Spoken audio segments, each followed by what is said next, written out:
Welcome in, friends and companions. Hello, hello, hello. Back for another run at Storytime. I hope you're all doing well. I hope you're all having a spectacular Thursday evening. It is Freedom Eve here in the United States. Ashley, hello. Destiny, hello, love. Good to see you. Welcome in. Good evening, Castle and Tavern family. Frost, Molly Sue, Destiny, Erin. And did I see that Bear was in here as well? There he is. The bear has in fact arrived. Greeting, taverns goers, and our esteemed host, Castle. Many, many happies to you. Everett upon another journey around the sun. Yes. Everett, come say hello so everyone can say happy birthday.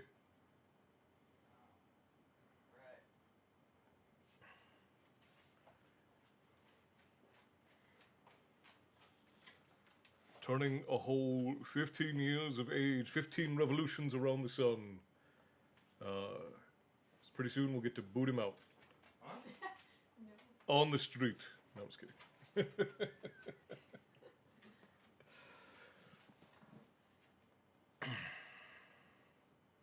His birthday is technically on Saturday, but we did cake and presents today, because tomorrow is the 4th, and we will likely be going somewhere for his birthday, so.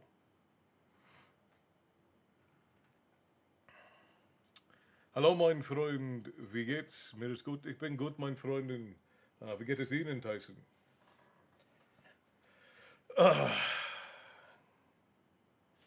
And Sir Chatty Matty has arrived. The legend, the myth.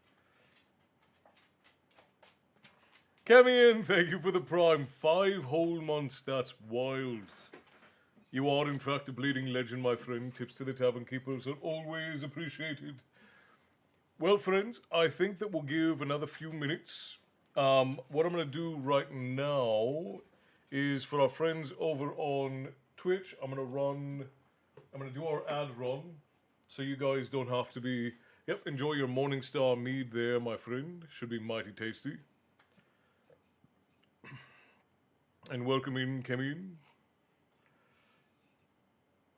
So, I'm going to run our ad break over on Twitch, so that you guys won't be interrupted for an hour, and then we will get directly into chapter 13, Lucky, Unlucky 13, over in Harry Potter and the Half-Blood Prince. How does that sound, friends? Destiny, are you in mod view when you moderate over on Twitch?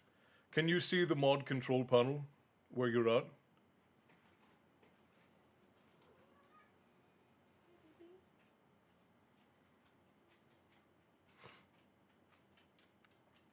Can you see the two ad run buttons, the one that says 1M and the one that says 3M?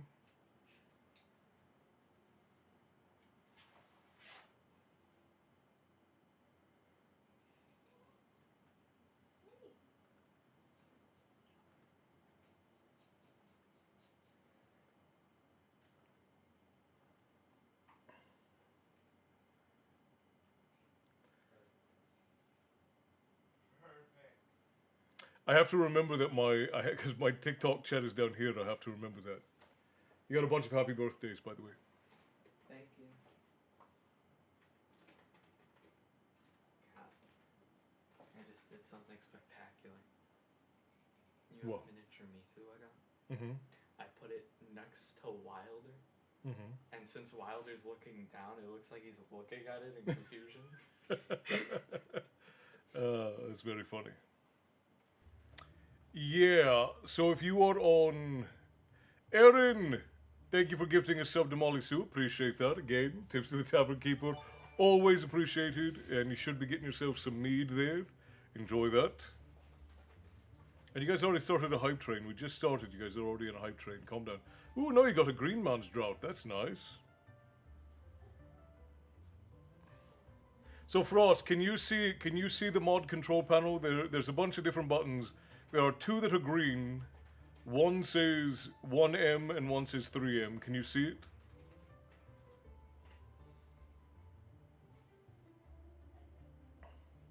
How did your stream go, Matty? How was it?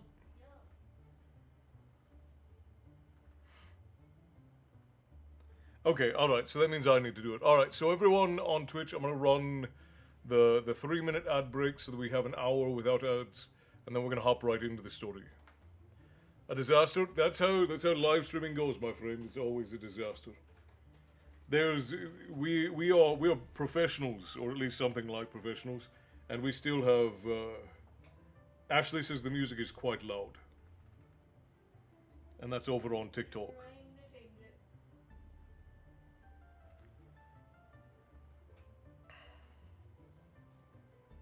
You got to know, right? Well, that'll also happen on lives. Huh? For TikTok? Yes.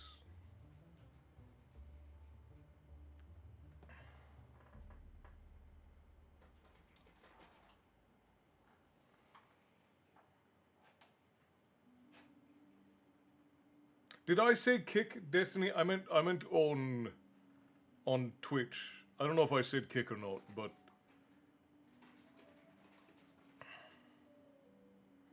yeah, lives are chaotic at best. Like, you have to have a lot of really high-end equipment for them not to be in. Even then, like, I've been at shows that spend millions of dollars on their equipment and still somehow can't manage to do it right. Professionals, right?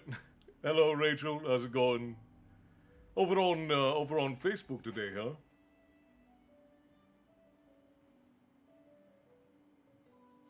Okay, Ashley says the music is good now. Thank you, love. I appreciate that. What, Aaron? Are you saying you bought stuff off of my wish list? What? But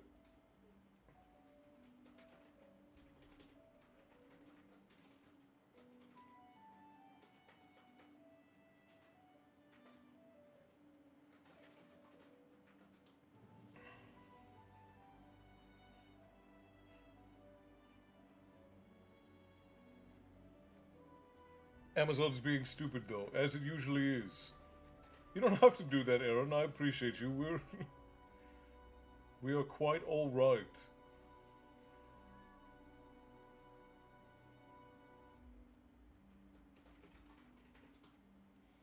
Sondra, hello, welcome in. So very glad you could join us. We have 30 seconds before we start story time. A router thing. You're right. We do need one. But hopefully it fixes it. Well, we're hardwired in. The problem is that our router is busted, so it's not working the way that it's supposed to.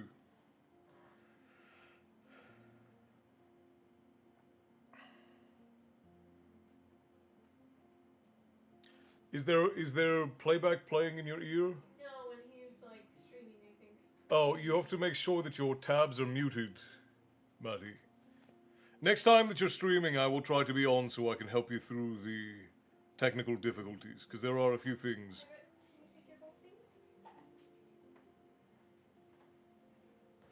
I was cringing 75% at my own voice. That will also happen. You got to get used to hearing your own voice if you're gonna be online, my friend. It is it's a part of the territory. Oh, okay. All right. I appreciate you, Destiny. Yeah. I guess I'm the only one who has those buttons, which is fine. Like that's all right.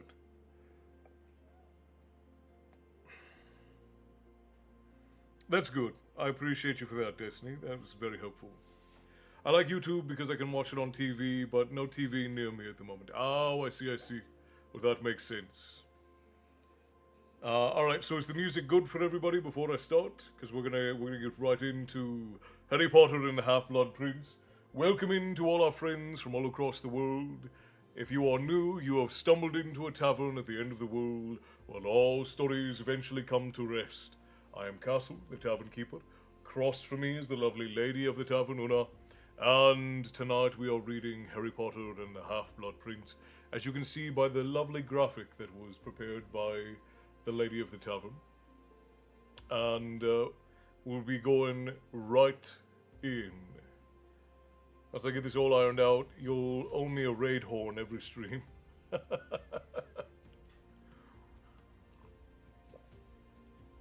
All right.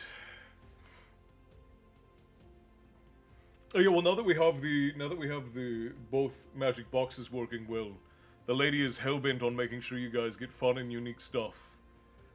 Like we were doing a few months ago before everything started dying. She is hellbent, and I mean hellbent, on making sure you guys get absolutely lovely things for all the support that you've paid us over the last couple of months when we haven't been able to make as many things as we would prefer to be making. I'm streaming during the day, modding in the evening, so I'll raid into mod. Well, very good, Matty. I appreciate that. All right. But the music is good for everyone, yes? Sandra and Ashley say it's good over on TikTok. We're good everywhere else, hopefully. Seems like we're fine. Then we're going to get right into it. TikTok's going to literally be looking at the top of my head through this. All the cameras are up so high.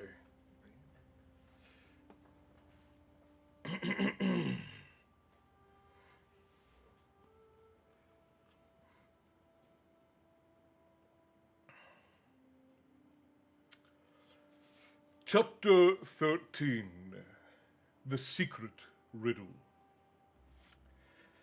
Katie was removed to St. Mungo's Hospital from magical maladies and injuries the following day.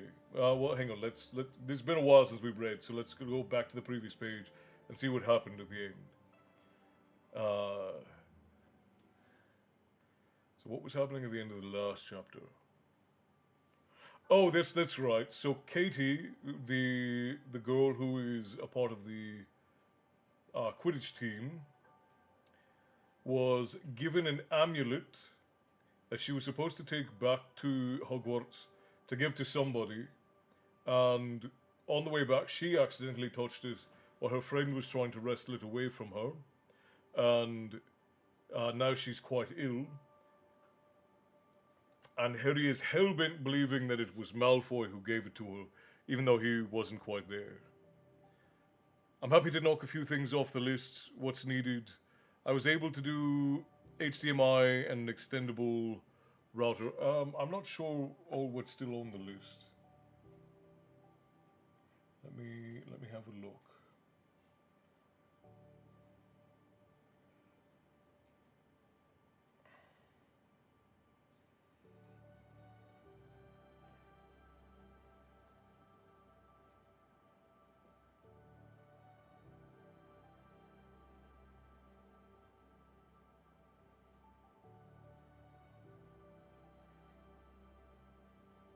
The router is certainly needed.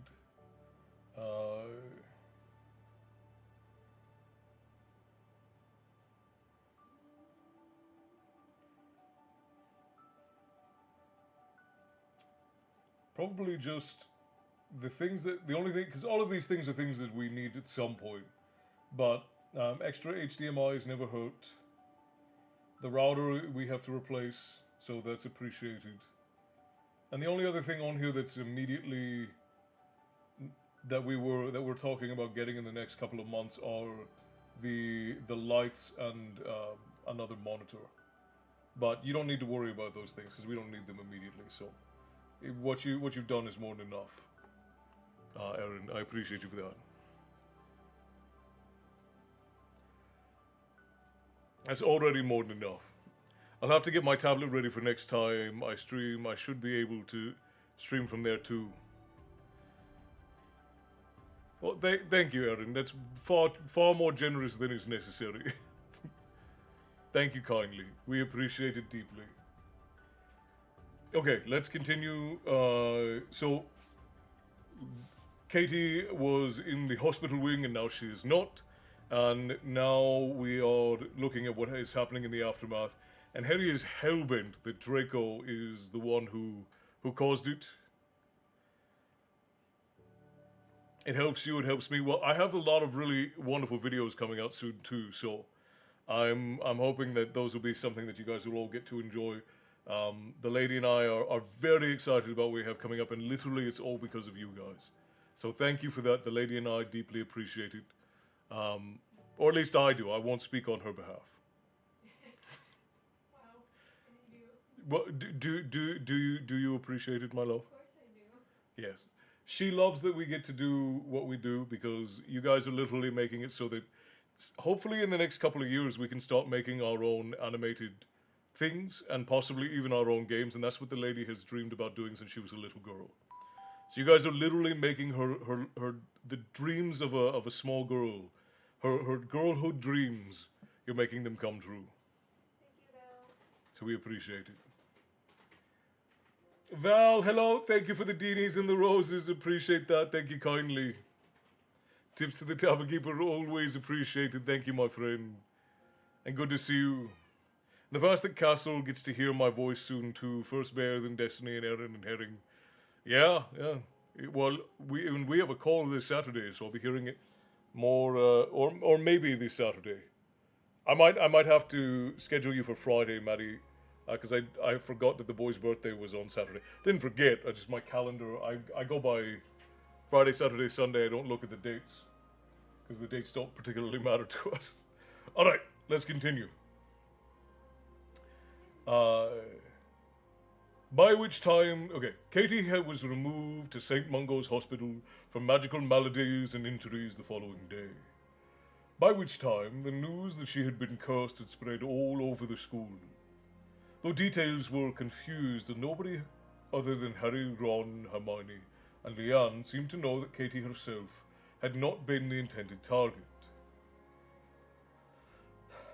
Oh, and Malfoy knows, of course, said Harry to Ron and Hermione, who continued their new policy of feigning deafness whenever Harry mentioned his Malfoy is a Death Eater theory.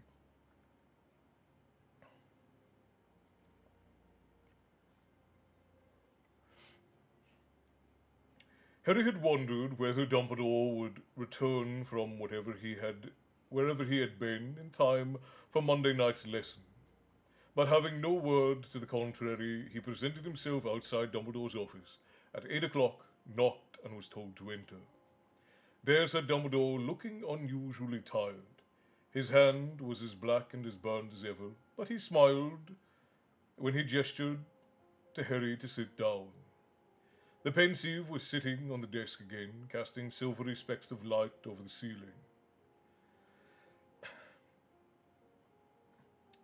"You've had a busy time while I have been away," Dumbledore said. "I believe you witnessed Katie's accident?" Yes, sir.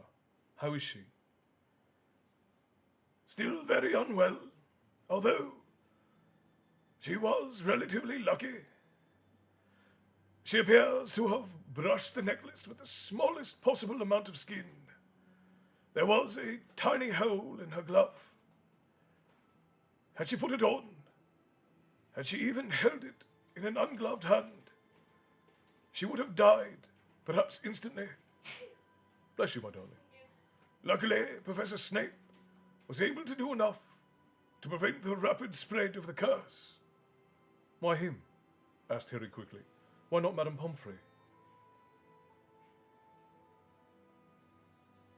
"Impertinent," said a soft voice from one of the portraits on the wall.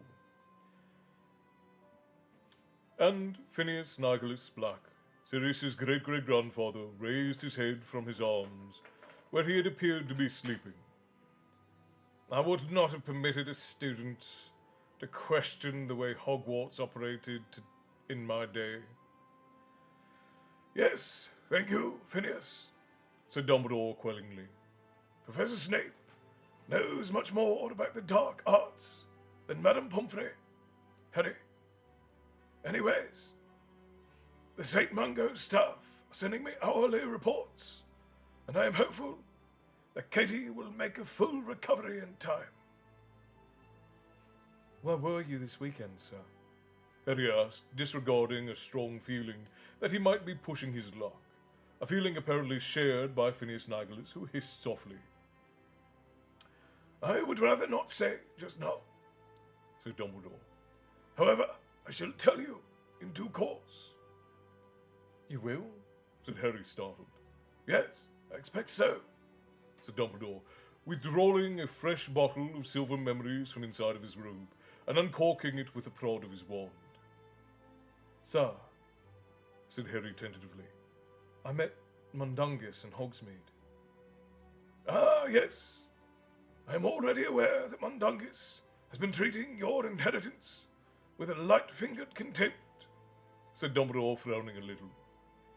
He has gone to ground since you accosted him outside of the Three Broomsticks.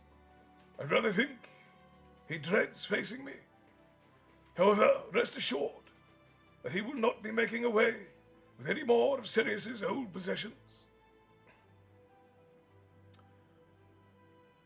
That mangy old half-blood has been stealing black heirlooms, said Phineas Nigelus, incensed, and he stalked out of the frame, undoubtedly to visit his portrait in number 12 Grimmauld Place.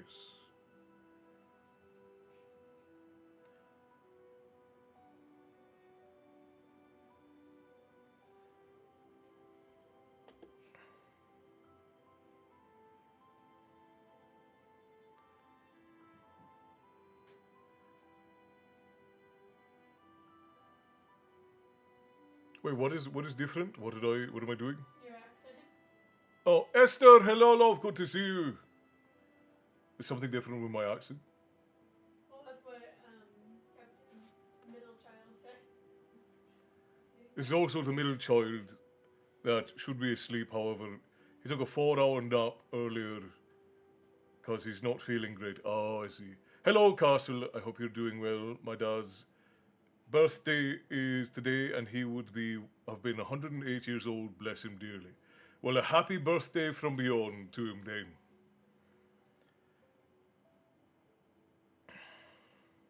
Doing it for motivation to write more. Ah, I see.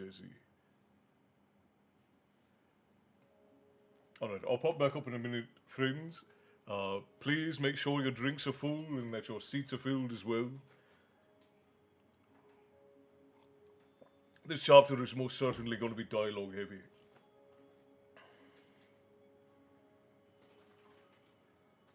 He'll be okay. I think he got some dairy earlier and it's just messing with his tummy. Ah, the classic conundrum. For those of us who are...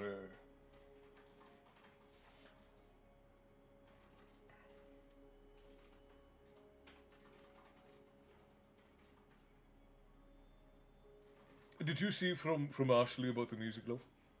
Yeah, I changed it. So for TikTok, you basically have to be down at like 1 or 2% volume for the desktop. Otherwise, it sounds very loud. I don't know why that is, but that's just how it is. Program is not very intuitive. All right.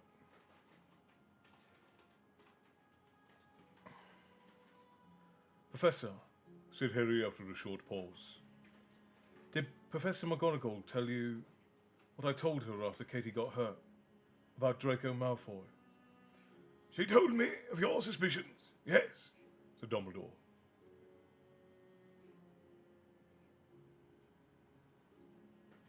And do you? I shall take all appropriate measures to investigate anyone who might have had a hand in Katie's incident, said Dumbledore. But what concerns me now, Harry, is our lesson. Harry felt slightly resentful of this. If their lessons were so very important, why had there been such a long gap between the first and second? However, he had no more about Draco Malfoy. He said no more about Draco Malfoy. He watched as Dumbledore poured the fresh memories into the pensieve and began swirling the stone basin once more between his long-fingered hands. You will remember, I'm sure, that we left the tale of Voldemort's beginnings at the point where the handsome muggle, Tom Riddle, had abandoned his witch wife, Meryl, and returned to his family home in Little Hangleton. Meryl was left alone in London, expecting the baby, who would one day become Lord Voldemort. How do you know she was in London, sir? Because of the evidence of one Caractacus Burke, said Dumbledore, who, by an odd coincidence, helped found the very shop whence came the necklace we have just been discussing. He swilled the contents of the pensieve as Harry had seen him swill them before, much as a gold prospector sifts for gold. Up out of the swirling silvery mass rose a little old man, revolving slowly in the pensieve, silver as a ghost, but much more solid, with a thatch of hair that completely covered his eyes. Yes, we acquired it in a curious circumstance. It was brought in by a young witch just before Christmas. Oh, many years ago. She said she needed the gold badly. Well, that much was obvious. Covered in rags, pretty far along. Going to have a baby, see? She said the locket had been Slytherin's. Well, we hear that sort of story all the time. Oh, this was Merlin's. This was his favourite teapot. But when looked at, it had his mark, all right, and a few simple spells were enough to tell me the truth. Of course, that made it near enough priceless. She didn't seem to have any idea how much it was worth. Happy to get 10 galleons for it.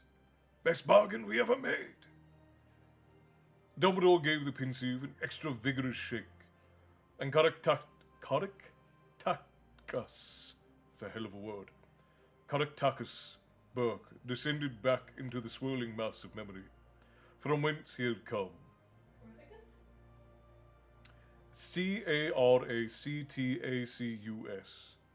Yeah, Caraticus. I think is what it's supposed to be. Well, because the T doesn't come before the C, though. It's Caractacus. I think it's Caractacus. just how they say it, though. That's odd. Because it's, remember Tootie Tootie Bang Bang? Yeah.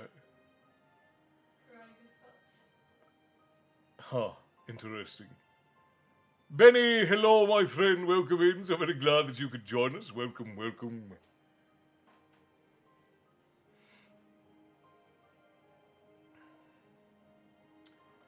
All right. So you said Caractacus is how it would be. Caraticus? Is what I remember. So, alright, we'll just say Caraticus Burke then. Caraticus Burke, because that makes more sense. Yeah. Because Caractacus is like, that's a mouthful and it's an Olympics for the tongue, that is. Gunnar, hello, my friend, welcome in. So very glad you could join us, brother. Grab your seat, fill your cup. I'm doing quite well. It's deeply appreciated, my friend. So very glad that you could join us.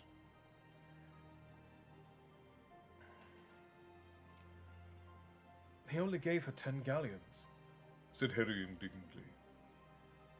Caraticus Burke was not famed for his generosity, said Dumbledore. So we know that near the end of her pregnancy, Merritt was alone in London and in desperate need of gold. Desperate enough to sell her one and only valuable possession, the locket that was one of Marvolo's treasured family heirlooms. But she could do magic, said Harry impatiently. She could have got food and everything for herself by magic, couldn't she?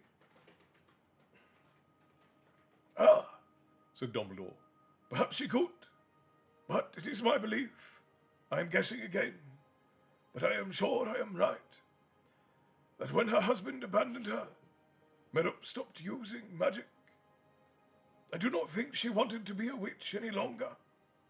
Of course, it is possible that her unrequited love and the attendant despair sapped her of her powers. That can happen. In any case, as you are about to see, Merritt refused to raise her wand, even to save her own life. She wouldn't even stay alive for her son, Dumbledore raised his eyebrows. Could you possibly be feeling sorry for Lord Voldemort? No, said Harry quickly. But she had a choice, didn't she? Not like my mother. Your mother had a choice too, said Dumbledore gently. Yes, Madame Riddle chose death in spite of a son that needed her. But do not judge her too harshly, Harry. She was greatly weakened by long suffering, and she never had your mother's courage. And now, if you will stand... Where are we going? Harry asked as Dumbledore joined him at the front of the desk. This time, said Dumbledore, we're going to enter my memory. I think you will find it both rich in detail and satisfyingly accurate. After you, Harry. Harry bent over the pensive. His face broke the cool surface of the memory, and then he found he was falling through darkness again.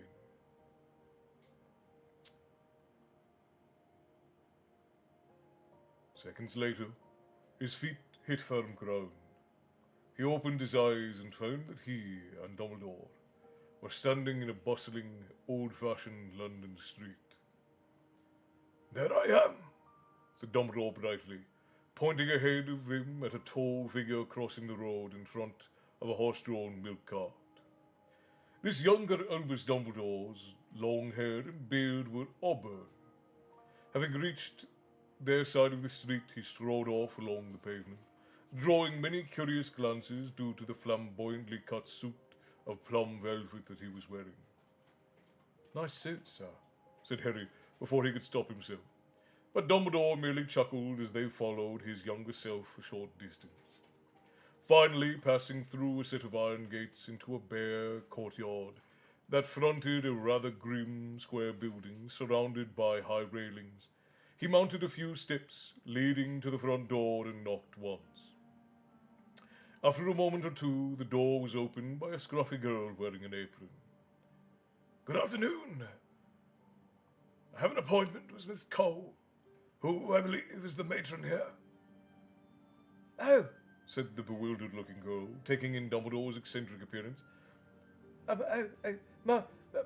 Miss Cole! She bellowed over her shoulder. Harry heard a distant voice shouting something in response.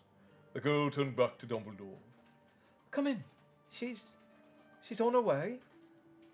Dumbledore stepped into the hallway, tilted in black and white. The whole place was shabby but spotlessly clean. Harry and the older Dumbledore followed. Before the front door had closed behind them, a skinny, harassed-looking woman came scurrying forwards. She had a sharp-featured face that appeared more anxious than unkind, and she was talking over her shoulder to another aproned helper as she walked towards Dumbledore. And take the iodine upstairs to Martha. Billy Stubbs has been picking his scabs, and Eric Wally's oozing all over his sheets. Chicken pox on top of everything else, she said to nobody in particular, and then her eyes fell upon Dumbledore, and she stopped dead in her tracks, looking as astonished as if a giraffe had crossed her threshold. Good afternoon, said Dumbledore, holding out his hand. Mrs. Cole simply gaped. My name is Albus Dumbledore. I sent you a letter requesting an appointment, and you very kindly invited me here today. Mrs. Cole blinked, apparently deciding that Dumbledore was not a hallucination, and said feebly, Oh, well, yes. Well, then you'd better come into my room, yes? She led Dumbledore into a small room that seemed part sitting room, part office. It was as shabby as the hallway, the furniture was old and mismatched. She invited Dumbledore to sit on a rickety chair and seated herself behind a cluttered desk, eyeing him nervously. I am here, as I told you in my letter, to discuss Tom Riddle and the arrangements for his future, said Dumbledore. Are you family? Asked Mrs. Cole. No, I am a teacher, said Dumbledore. I've come to offer Tom a place at my school. What school is it then? It's called Hogwarts, said Dumbledore. And how come you're interested? And how come you're interested in Tom? We believe he has qualities we are looking for. You mean he's won a scholarship? How can he have? He's never entered for one. Well, his name has been down for our school since birth. Who registered him? His parents? There was no doubt that Mrs. Cole was an inconveniently sharp woman. Dumbledore apparently thought so too, for Harry saw him slip his wand out of his pocket of his velvet suit, at the same time picking up a piece of perfectly blank paper from Mrs. Cole's desktop. Here, said Dumbledore, waving his wand once as he passed her the piece of paper. I think this will make everything clear. Mrs. Cole's eyes slid out of focus and then back again, as she gazed intently at the blank paper for a moment. That seems perfectly in order, She said placidly, handing it back. Then her eyes fell upon a bottle of gin and 2 glasses that had certainly not been present a few seconds before. May I offer you a glass of gin? She said in an extra refined voice. Thank you very much, said Dumbledore, beaming. It soon became clear that Mrs. Cole was no novice when it came to gin pouring. Pouring them both a generous measure, she drained her own glass in one go. Smacking her lips frankly, she smiled at Dumbledore for the first time, and he didn't hesitate to press his advantage. I was wondering whether you could tell me anything of Tom Riddle's history. I think he was born here in the orphanage. That's right. Said Mrs. Cole, helping herself to more gin. I remember it clear as anything, because I'd just started here myself. New Year's Eve, and bitter cold, snowing, you know. Nasty night.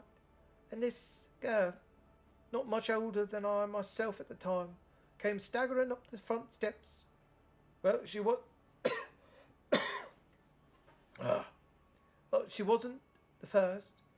We took her in, and she had the baby within the hour, and she was dead in another hour. Mrs. Cole nodded impressively and took another generous gulp of gin. Did she say anything before she died? Dumbledore asked. Anything about the boy's father, for instance? Now it happens. She did. Said Mrs. Cole, who seemed to be rather enjoying herself now.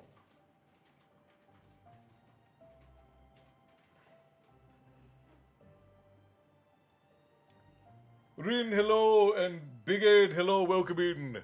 Do I need to turn up the microphone, or is the microphone not loud enough? I am facing away from it, so Yeah. I can turn it up a little bit. Esther's dad's birthday. I don't remember if you caught that. I did.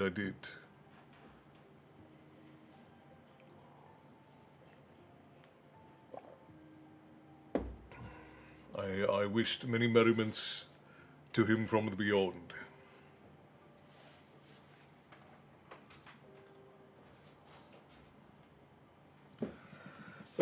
All right, where was I?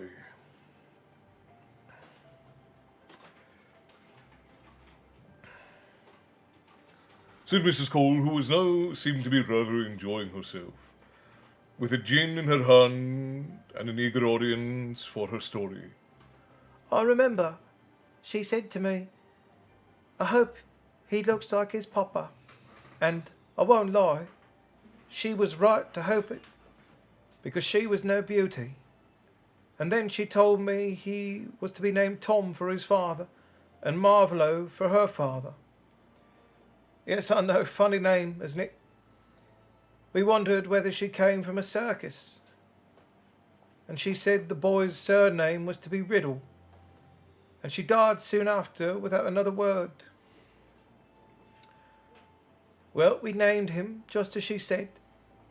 seemed so important to the poor girl, but no Tom nor Marvolo nor any kind of riddle ever came looking for him, nor any family at all. So he stayed in the orphanage and he's been here ever since. Mrs. Cole helped herself, almost absent-mindedly, to another healthy measure of gin. 2 pink spots had appeared high on her cheekbones, and then she said, He's a funny boy. Yes, said Dumbledore. I thought he might be. He was a funny baby too. He hardly ever cried, you know. And then, when he got a little older, he was odd. Odd in what way? Said Dumbledore gently. Well, But Mrs. Cole pulled up short, and there was nothing blurry or vague about the inquisitorial glance she shot Dumbledore over her gin glass. Stop hurting yourself. he's definitely got a place at your school, you say? Definitely, said Dumbledore. And nothing I say can change that. Nothing, said Dumbledore. You'll take him away, whatever. Whatever, repeated Dumbledore gravely. She squinted at him as though deciding whether or not to trust him. Apparently, she decided she could, because she said in a sudden rush, He scares the other children. You mean he's a bully? Said Dumbledore. I think he must be, Said Mrs. Cole, frowning slightly. but it's very hard to catch him at it.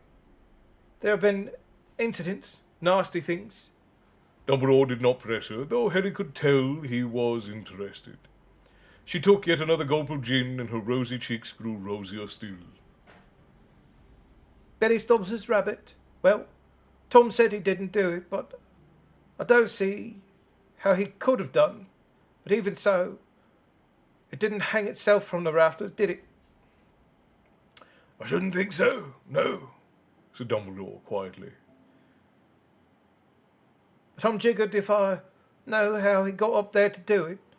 All I know is that he and Billy had argued the day before, and then Mrs. Cole took another swig of gin, slopping a little over her chin this time.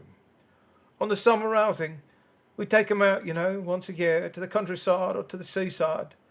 Well, Amy Benson and Dennis Bishop were never quite right afterwards, and all we ever got out of them was that they'd gone to a cave with Tom Riddle. He swore he'd just gone exploring, but something happened in there. I'm sure of it. And, well, there have been a lot of things, funny things.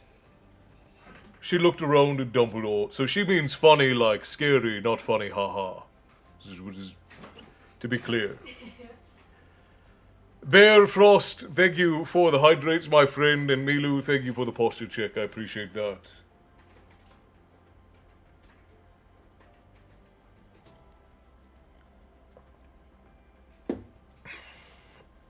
Lovey, are you responding in the TikTok chat? Yeah, I don't see it over here. That's interesting. it's weird. I guess it's because I'm logged in as you, so apparently it's not showing up for me. So when people call me scary, they think I'm funny. Well, that's much easier. Yeah, clearly that. Only the best of coffee for the lady of the tavern. Literally only the best of coffee. She won't drink anything else.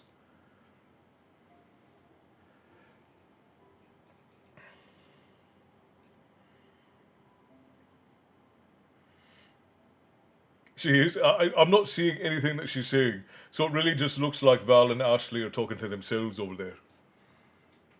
Which is why I was confused. I was like, I'm not responding to Val or Ashley, but they're talking to somebody.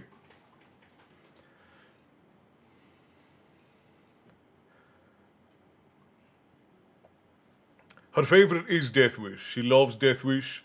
We have found a couple others that she'll tolerate, but Death Wish is by and large her favourite. It'll probably kill me one day, but there are worse ways to die. Yeah, Death Wish is the coffee name. It's called Death Wish because it has the highest caffeine concentration of any coffee on the market at present.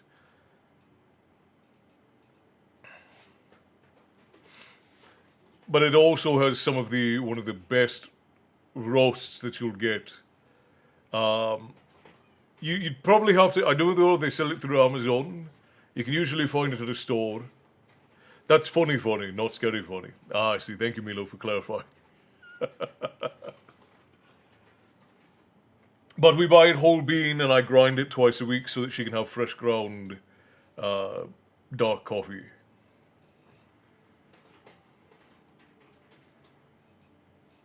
They do have a website, that's a fact. I might have a Death Wish. I mean, to drink too much Death Wish coffee, you'd have to.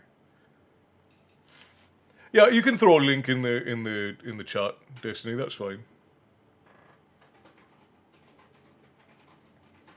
I used to drink that too. Now I drink Keurig Donut Shop cookies and cream. That sounds like a dessert more than a coffee, Ashley.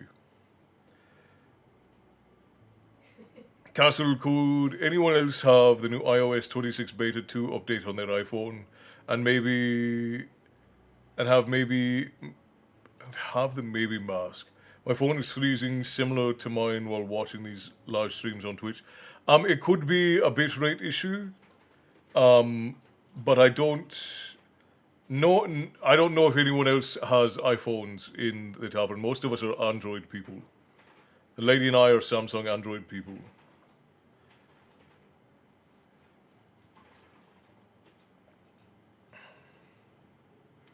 Oh, that's right. Gunnar is a somewhat of an expert on mobile phones. He'll be able to help you.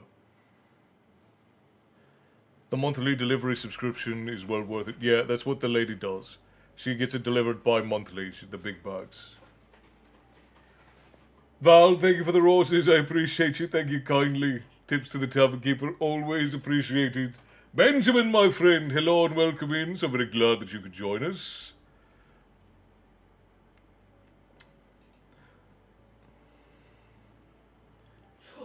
Angie says, I have an iPhone 16. $72 Canadian on Amazon for 20 pods. I think we are in the wrong country for that coffee. That is a hell of a markup, that's for sure. I prefer to get whole bean and grind it myself. So if you get a Kate cup adapter, it's probably cheaper that way. Yeah, that's the way that I would do it. $72, that's worth it. It is very good coffee. I don't know if it's $72 worthy coffee, but no iPhone ever saved the USS Enterprise. It's fair enough, Bear. Fair enough.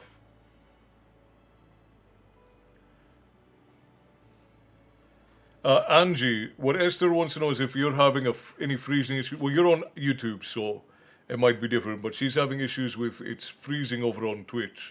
So she's wanting to know if you're having any problems watching streams from your phone, because she's having a freezing issue over on Twitch. It was the question. All right.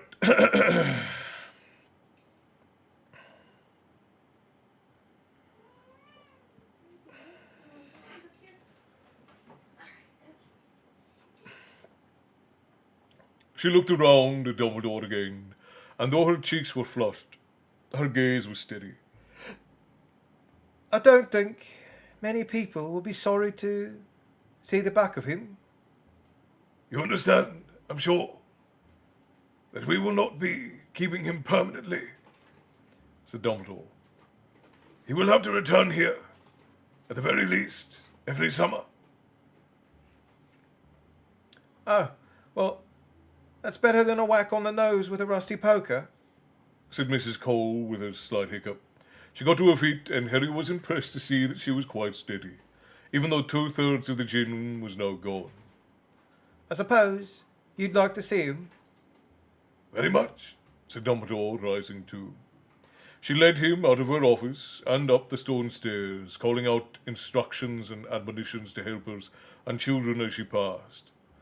The orphans, Harry saw, were all wearing the same kind of greyish tunic, and they looked reasonably well cared for, but there was no denying that this was a grim place in which to grow up. Here we are, said Mrs. Cole as they turned off the second landing, stopped outside the first door of the long corridor. She knocked twice and entered. Tom, you've got a visitor. This is Mr. Dumbledore. He's come to tell you, well, I'll let him do it. Harry and the two Dumbledores entered the room. and Mrs. Cole closed the door behind them. It was a small, bare room with nothing in it. Angie says, no problems, not on YouTube. Thank you, Angie. I appreciate you responding.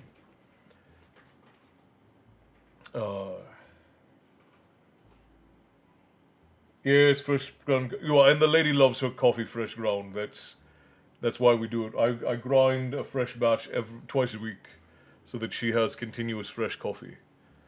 That's the very least I could do for such a wonderful lady. She deserves her coffee fresh ground every day, but we don't quite have the means for that. So it would be insane to grind coffee every day. But someday I'll get her a full coffee setup so she can just have her own espressos and whatever else she likes.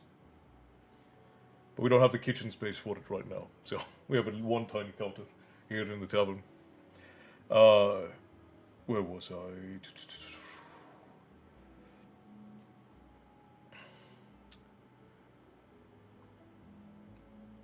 It was a small bare room with nothing in it except for an old wardrobe, a wooden chair, and an iron bedstead. A boy was sitting on top of the grey blankets, his legs stretched out in front of him, holding a book. There was no trace of the gaunce in Tom Riddle's face. Merup had got her dying wish. He was his handsome father in miniature, tall for 11 years old, dark-haired and pale. His eyes narrowed slightly as he took in Dumbledore's eccentric appearance. There was a moment of silence. "How do you do, Tom?"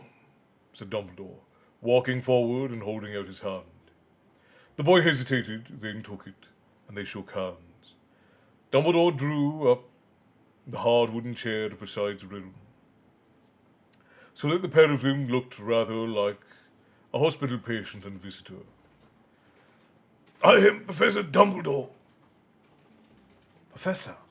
repeated Riddle, who looked wary. Is that like doctor? What are you here for? Did she get you in to have a look at me? He was pointing at the door, through which Mrs. Cole had just left. No, said Dumbledore, smiling. I don't believe you, said Riddle. She wants me looked at, doesn't she? Tell the truth. He spoke the last 3 words with a ringing force that was almost shocking. It was a command, and it sounded as though it had been given in many times before. His eyes had widened, and he was glaring at Dumbledore, who made no response except to continue smiling pleasantly. After a few seconds, Riddle stopped glaring, though he looked, if anything, warier still. Who are you?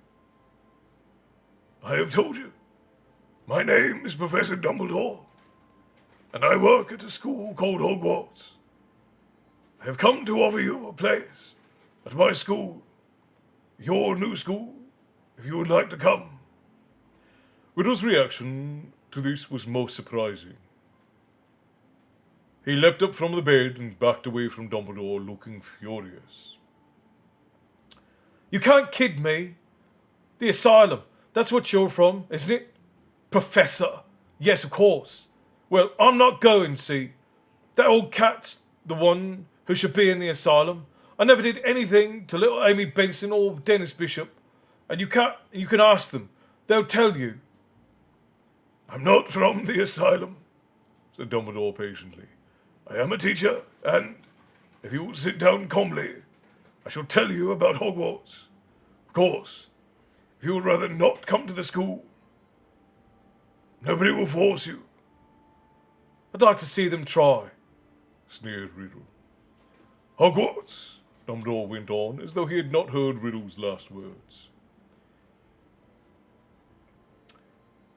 is a school for people with special abilities. I'm not mad. I know you're not mad.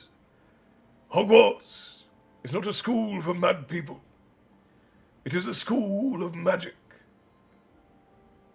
There was silence. Riddle had frozen, his face expressionless, but his eyes were flickering back and forth between each of Dumbledore's, as though trying to catch one of them lying. Magic, he repeated in a whisper. That's right, said Dumbledore. It's magic. What can I do?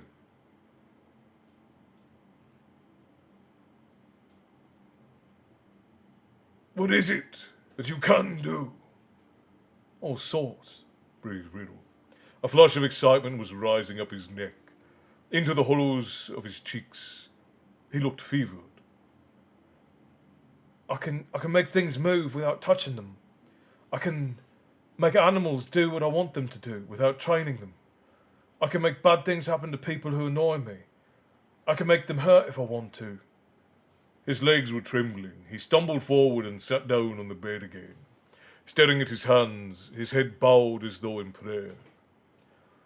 I knew I was different, he whispered into his own quivering fingers.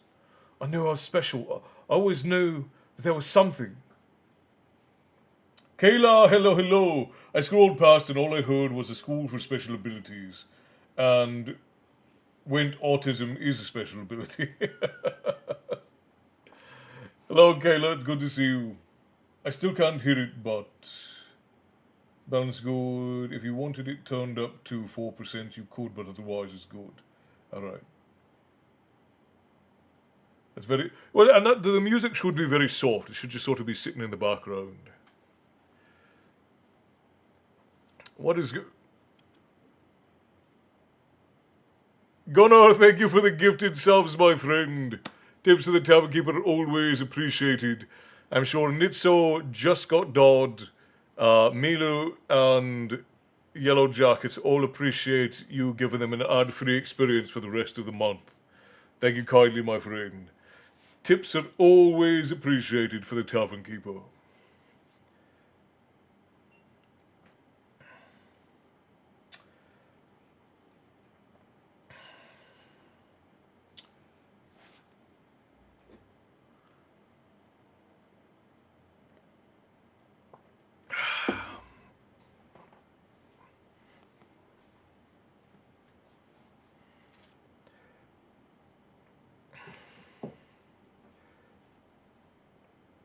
Well, you were quite right, said Dumbledore, who was no longer smiling, but watching Riddle intently.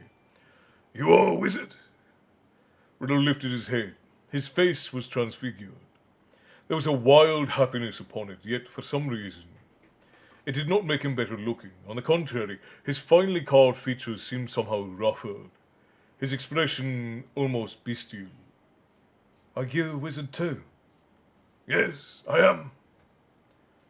Prove it, said Riddle at once, in the same commanding tone he had used when he had said, Tell the truth. Dumbledore raised his eyebrows. If, as I take it, you're accepting your place at Hogwarts. Of course I am. Then you will address me as Professor or Sir.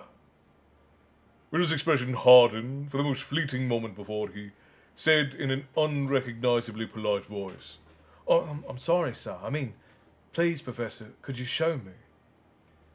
Harry was sure that Dumbledore was going to refuse, that he would tell Riddle that there would be plenty of time for practical demonstrations at Hogwarts, that they were currently in a building full of muggles, and must therefore be cautious. To his great surprise, however, Dumbledore drew his wand from inside of his pocket of his suit jacket, pointed at the shabby wardrobe in the corner, and gave the wand a casual flick. The wardrobe burst into flames. Riddle jumped to his feet. Harry could hardly blame him for howling in shock and rage. All his worldly possessions must be in there. But even as Riddle rounded on Dumbledore, the flames vanished, leaving the wardrobe completely undamaged. Riddle stared from the wardrobe to Dumbledore, and then his expression greedy.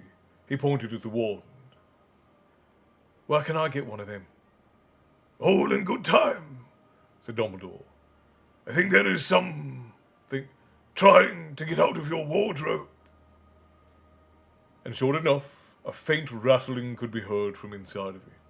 For the first time, Riddle looked frightened. Open the door, said Dumbledore. Riddle hesitated, then crossed the room and threw open the wardrobe door. On the topmost shelf, above a rail of threadbare clothes, a small cardboard box was shaking and rattling, as though there were several frantic mice trapped inside. Take it out, said Dumbledore. Riddle looked down the quaking box, took down the quaking box, and he looked unnerved. Is there anything in that box you ought not have? Asked Dumbledore. Riddle threw Dumbledore a long, clear, and calculating look. Yes, I suppose so, sir, he said finally in an expressionless voice. Open it, said Dumbledore. Riddle took off the lid and tipped the contents onto his bed, without looking at them. Harry, who had expected something much more exciting, saw a small mess of everyday objects. A yo-yo, a silver thimble, a tarnished mouth organ among them. Once freed from the box, they stopped quivering and lay quite still upon thin blankets.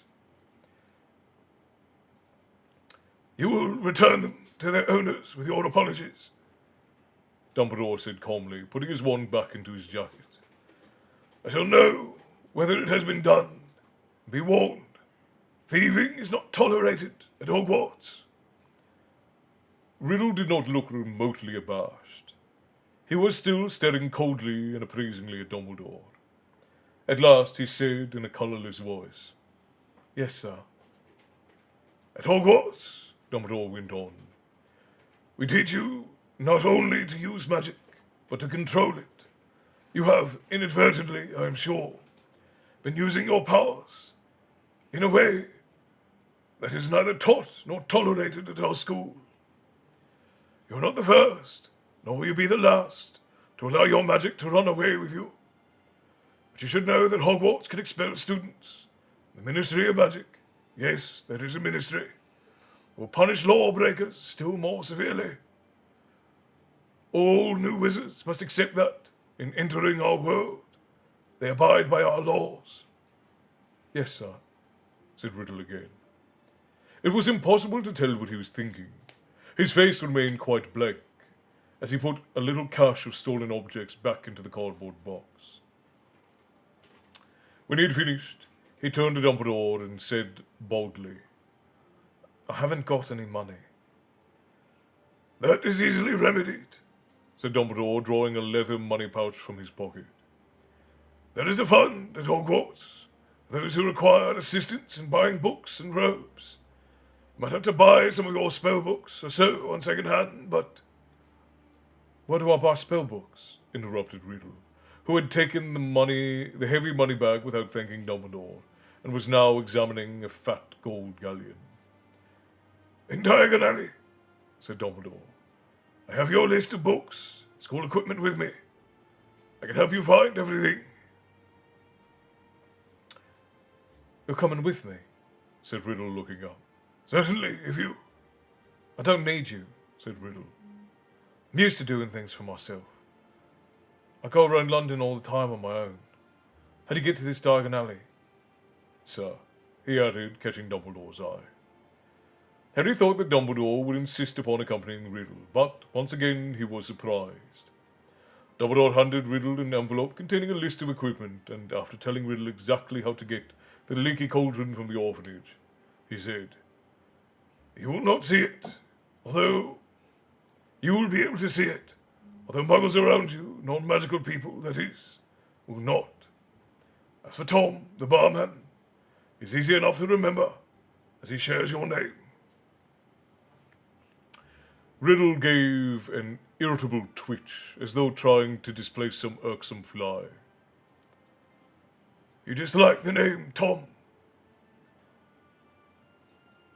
There's a lot of Toms, muttered Riddle, as though he could not suppress the question, as though it burst from him in spite of himself. He asked, Was my father a wizard? He was called Tom Riddle too, they've told me. I'm afraid I don't know, said Dumbledore in a gentle voice. My mother can't have been magic, or she wouldn't have died, said Riddle more to himself than Dumbledore. It must have been him, so when I've got all my stuff, when do I come to this Hogwarts? All the details are on the second piece of parchment in your envelope, says Dumbledore. You leave from King's Cross Station on the 1st of September. There's a train ticket in there too. Riddle nodded. Dumbledore got to his feet and held out his hand again. Taking it, Riddle said, I can speak to snakes. I found out when we've been on country trips, they find me, they whisper to me. Is that normal for a wizard?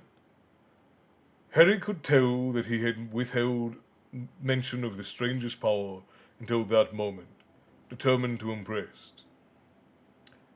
It is unusual, said Dumbledore, after a moment's hesitation, but it is not unheard of. His tone was casual, but his eyes moved curiously over Riddle's face. They stood for a moment, boy and man, staring at each other. Then the handshake was broken, and Dumbledore was at the door. Goodbye, Tom. I will see you at Hogwarts. That will do, I think, said the white-haired Dumbledore at Harry's side, and seconds later they were soaring weightlessly through the darkness once more, before landing squarely in the present-day office. Sit down, said Dumbledore, landing beside Harry. Harry obeyed, his mind still full of what he'd just seen. He believed it much quicker than I did. I mean, when you told him he was a wizard, said Harry. I didn't believe Hagrid at first, when he told me.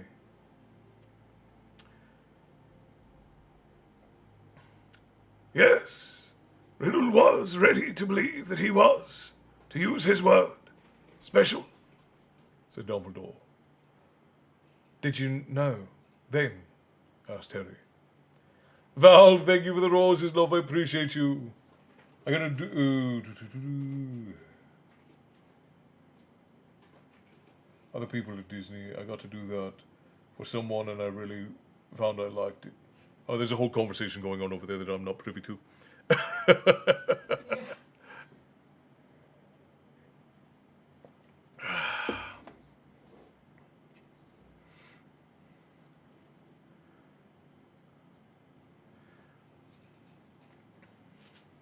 Okay. I think we're almost done. I think we're coming up on, we're coming up on the end of the chapter. Did I know that I had just met the most dangerous wizard of all time?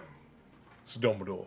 No, I had no idea that he was to grow up to be what he is. However, I was certainly intrigued by him. I returned to Hogwarts, intending to keep an eye on him.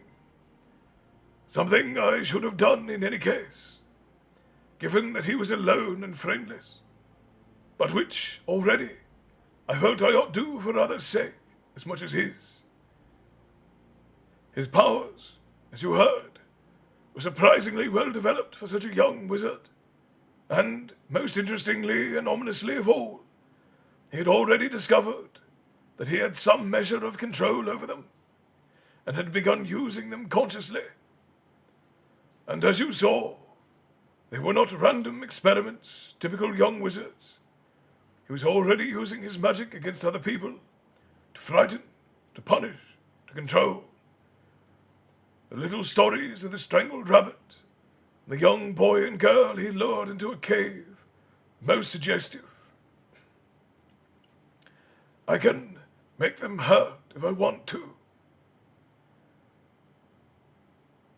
And he was a parselmouth, interjected Harry. Yes, indeed. A rare ability, and one supposedly connected with the dark arts. Although, as we know now, there are parselmouths among the great, and the good too. In fact, his ability to speak to serpents did not make me nearly as uneasy as his obvious instincts for cruelty, secrecy, and domination. time is making fools of us again," said Dumbledore, indicating the dark sky beyond the window. "But before we part, I want to draw your attention to certain features of the scene that we have just witnessed, for they have a great bearing on the matters we shall discuss in future meetings. Firstly, I hope you noticed Riddle's reaction when I mentioned that another shared his first name, Tom." Harry nodded. "There he showed his contempt for anything that tied him to other people, anything that made him ordinary. Even then, he wished to be different, separate, notorious. He shed his name, as you know, within a few short years of that conversation, and created the mask of Lord Voldemort, behind which he has been hidden for so long.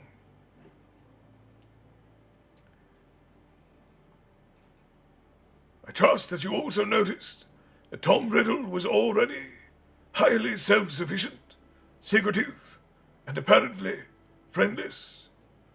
He did not want help or companionship on his trip to Diagon Alley. He preferred to operate alone. They told Voldemort is the same. You'll hear many of his Death Eaters claiming that they are in his confidence, that they are alone, close to him, and even understand him. They are deluded.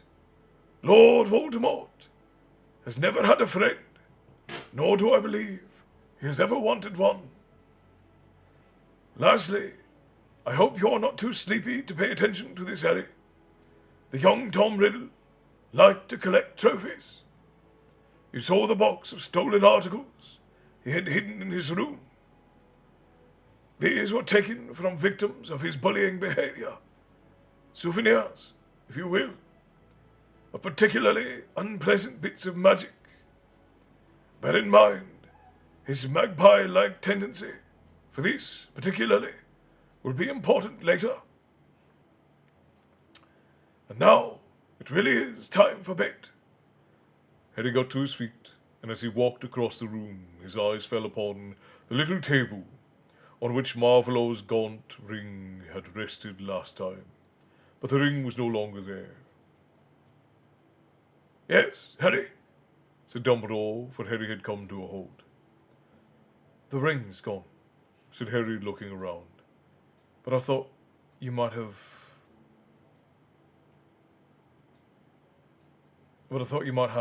the mouth organ or something." Dumbledore beamed at him, peering over the top of his half-moon spectacles. "Very astute, Harry. But the mouth organ was only ever a mouth organ." That's a harmonica for our American friends.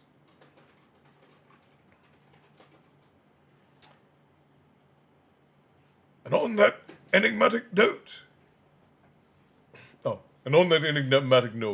he waved to Harry, who understood himself to be dismissed. And so ends Chapter 14 of Harry Potter and the Half-Blood Prince.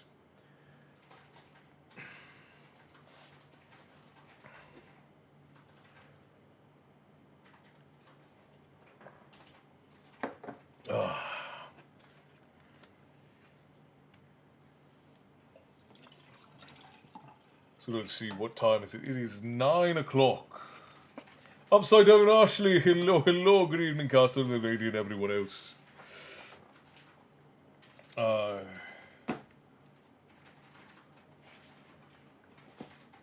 just start a new book.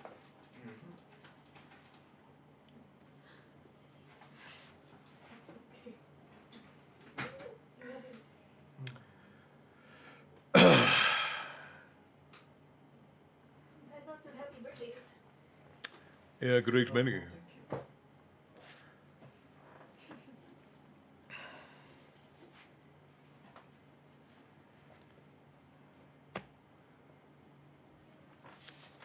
That's the soon-to-be birthday boy there. We go. Gunnar, thank you for 5 more gifted subs, my friend.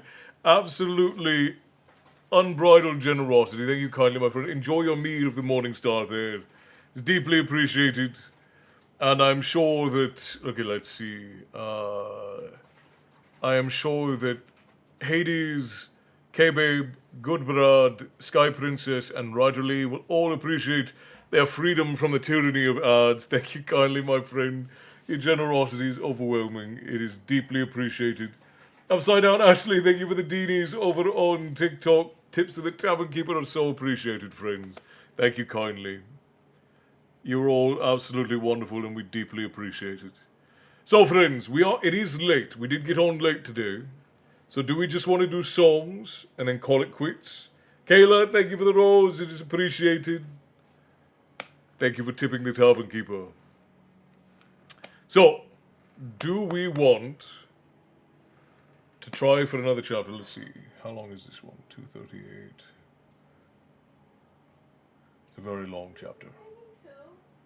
I mean, we've been on for an hour and 20 minutes. Yes. This next chapter is fairly long. It's 20 pages. But I think we can manage that. Well, that's what I mean. It's quite late. It's already 9 p.m. for me, which means that it's midnight for those of you on the East Coast. That's true. We can just do some songs if you want. Yeah, we can do some songs. We can have a little bit of a chat. We can talk about things here and there. I think that would be a fine way. And then starting next week, we will be on a more regular schedule. We'll be starting earlier, so that we will make sure that we get at least 2 chapters in per story time. So, Castle, I got the color changing screen earlier. Not sure what caused it. In regards to what, Matty? Good man. And Bear, I hope you're feeling all right, brother. How are you and your mother feeling? I've been so disconnected from everything, trying to get everything back up and running. But thankfully, the lady and I have things mostly running well now. And we should be all right moving forward and have a lot of really wonderful things. I'm down for whatever. I don't work tomorrow. So yeah, I think we can do some songs.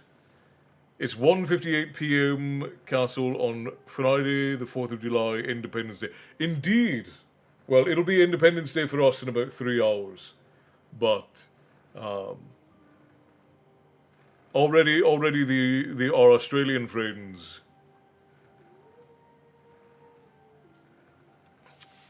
Reading Lord of the Rings. Wait, what, Gunnar? Reading Lord of the Rings? I mean, you have. I have, yeah. I only have chemo tomorrow, so I'll sleep tomorrow. Well, I hope that goes well, Milu, and I hope that you are taking care of yourself during such a trial. And I'm glad that you still make it in and you come in to relax during your hardships.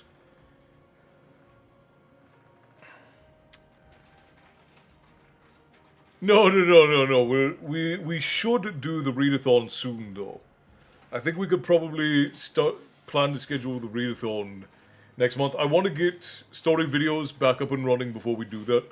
I want to make sure that we're back on schedule with all of the other things that we're doing, because I would like to get our books finished, because we guys have been waiting for those forever. I would like to get the Twisted Fate stories done, because I'm almost there with those. I think I've got... Where did that follow come from? From Kick, Oh, Kick. which I can't message apparently. So I'm gonna just message everywhere.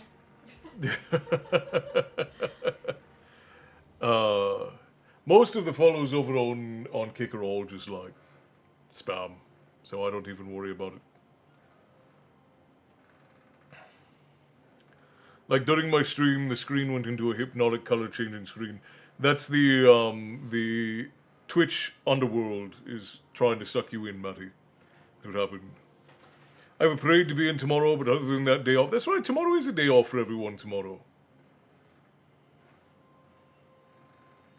Oh, Great Young's in. He's Great Young, hello. Fantasy streams. Great Young coming in from... You've been watching the Final Fantasy streams, that's fun. Tiny, thin, terrestrial, sir, your voice, I envy you to the high heavens. Well, thank you kindly. It came with my face, which is not quite as fortunate, but... Such a brat. Mum's doing well, thank you. We've had some pretty wild weather. 3 large panels of Mum's back fence have blown out. I need to enlist my mum's neighbour to help me put it back together. Well, as long as you're not trying to do it all yourself, my friend. I have the day off tomorrow, I never get a day off. Well, then it's due for celebration. Happy Freedom Day. All of us need to make sure we wake up early to dump out a cup of tea somewhere. You are one handsome devil castle, don't let anyone tell you different. And well, no one does tell me different except for me. So that's pretty good. My cringy voice came with my face too. Well, you are a bit of a cringe lord, Matty, so it would all have to match up. I wonder if your son would play 7. Oh, he certainly would play 7. So the lady has got him now certainly addicted to the idea of playing Final Fantasy, so he's most definitely going to do it. Well, I don't take any days off. The lady and I don't take any days off. We do, on occasion, take little breaks for, like, birthdays and whatnot. But I do when my body tells me I need it. yeah, generally speaking, with the time when we take breaks is when we can no longer not take breaks. My body crashes. Yeah, It's when like, it's no. usually we'll crash, and then that's when we take breaks. Cringe Lord feels grossly understated. Well, it's the most extreme cringe I know of, Matty.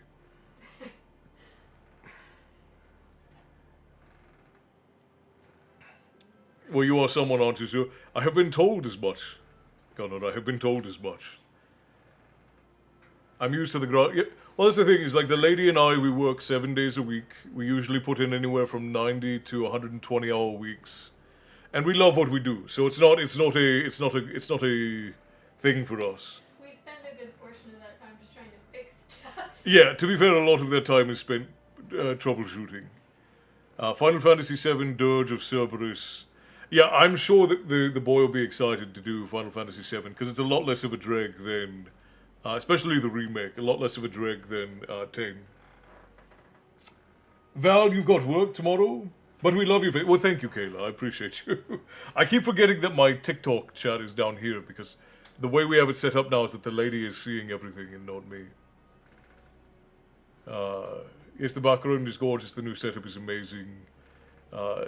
Same in this household. Matthew sprained his ankle Tuesday night. That's why I had to leave. Well, that's really it. Like, the lady or I really has to be injured before we take a day off.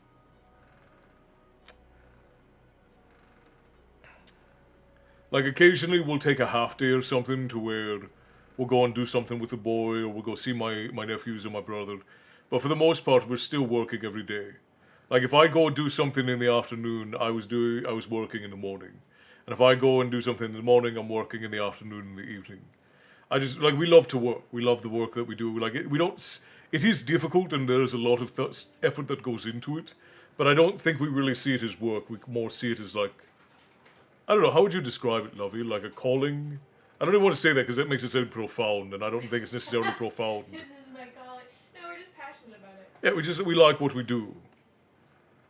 I need a setup I can see, chat, and write. Okay, the cat has been farting all day. Which one? Killing me. Say, Edith, hello, welcome in over on YouTube. So very glad that you could join us. Keeps bombing me. That sounds like an Animal Farm, Gunner. Probably much like, Independence Day is the American Independence Day from England, from England's rule. Though some argue it should be the 2nd, and some argue that it should be the 9th. It's been the 4th for like 200 and some odd years, so I think that we're fine just to leave it the 4th. But it's Freedom Day, and we all celebrate by blowing things up and going outside and dumping tea out. I'll make a fresh cup of tea in the morning and go dump it out on the grass. We will not.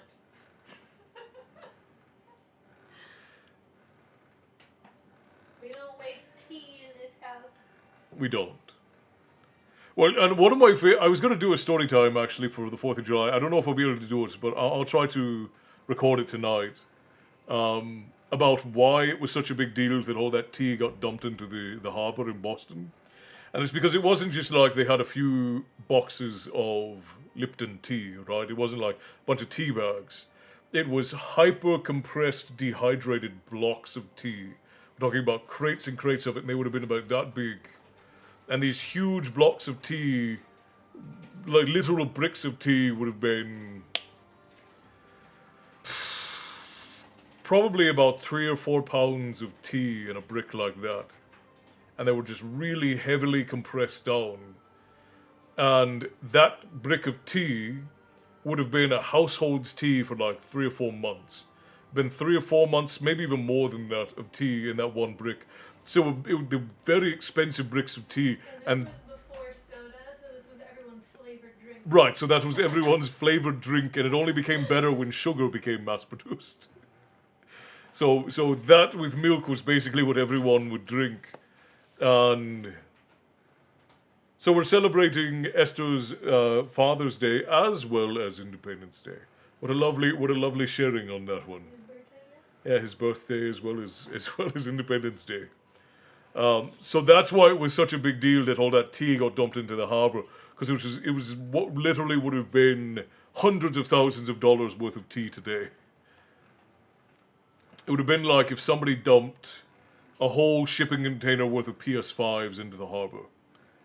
Or, I can't think of anything else. That's as far as my brain is willing to go with the metaphor. Can we throw a tea party? The lady would probably riot if we wasted tea today. The lady loves her tea and coffee.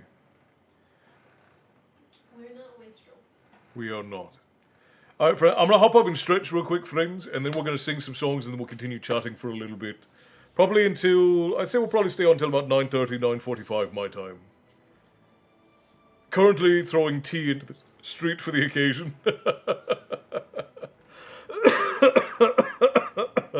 That's very funny. All right, friends, I'm going to stretch real quick, and I'll be right back.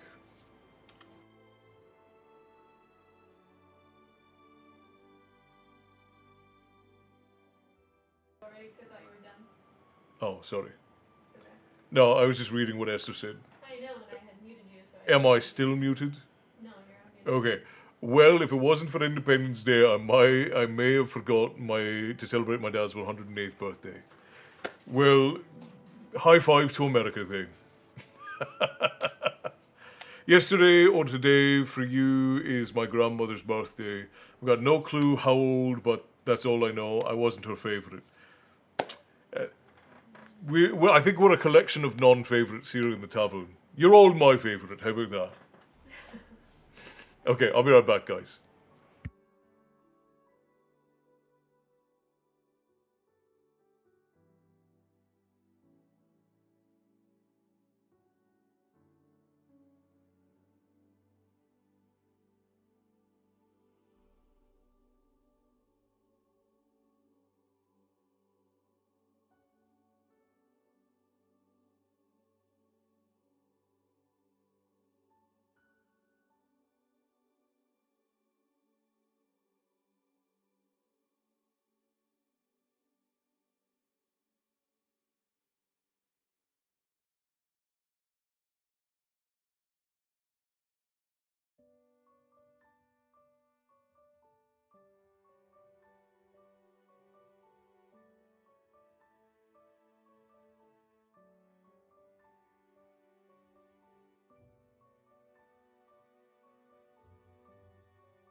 Heather, thank you for the tips to the tavern keeper. Deeply appreciated. Thank you kindly.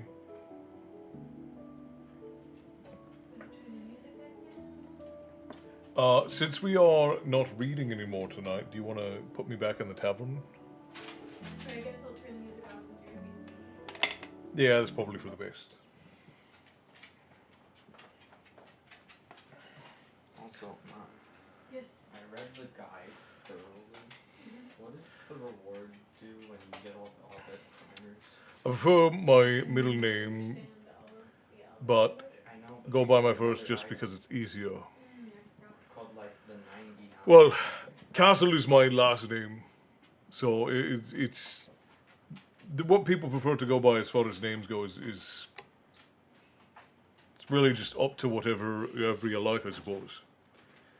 I don't get to see the chair anymore. I see how it is. Well, you can still see a little bit of the chair. It's right there behind me. I forgot, Gunnar, that you and See like a microfiber. yeah, that you and Matty are the leaders of the chair cult. I forgot about that. And Molly Sue is also a part of that.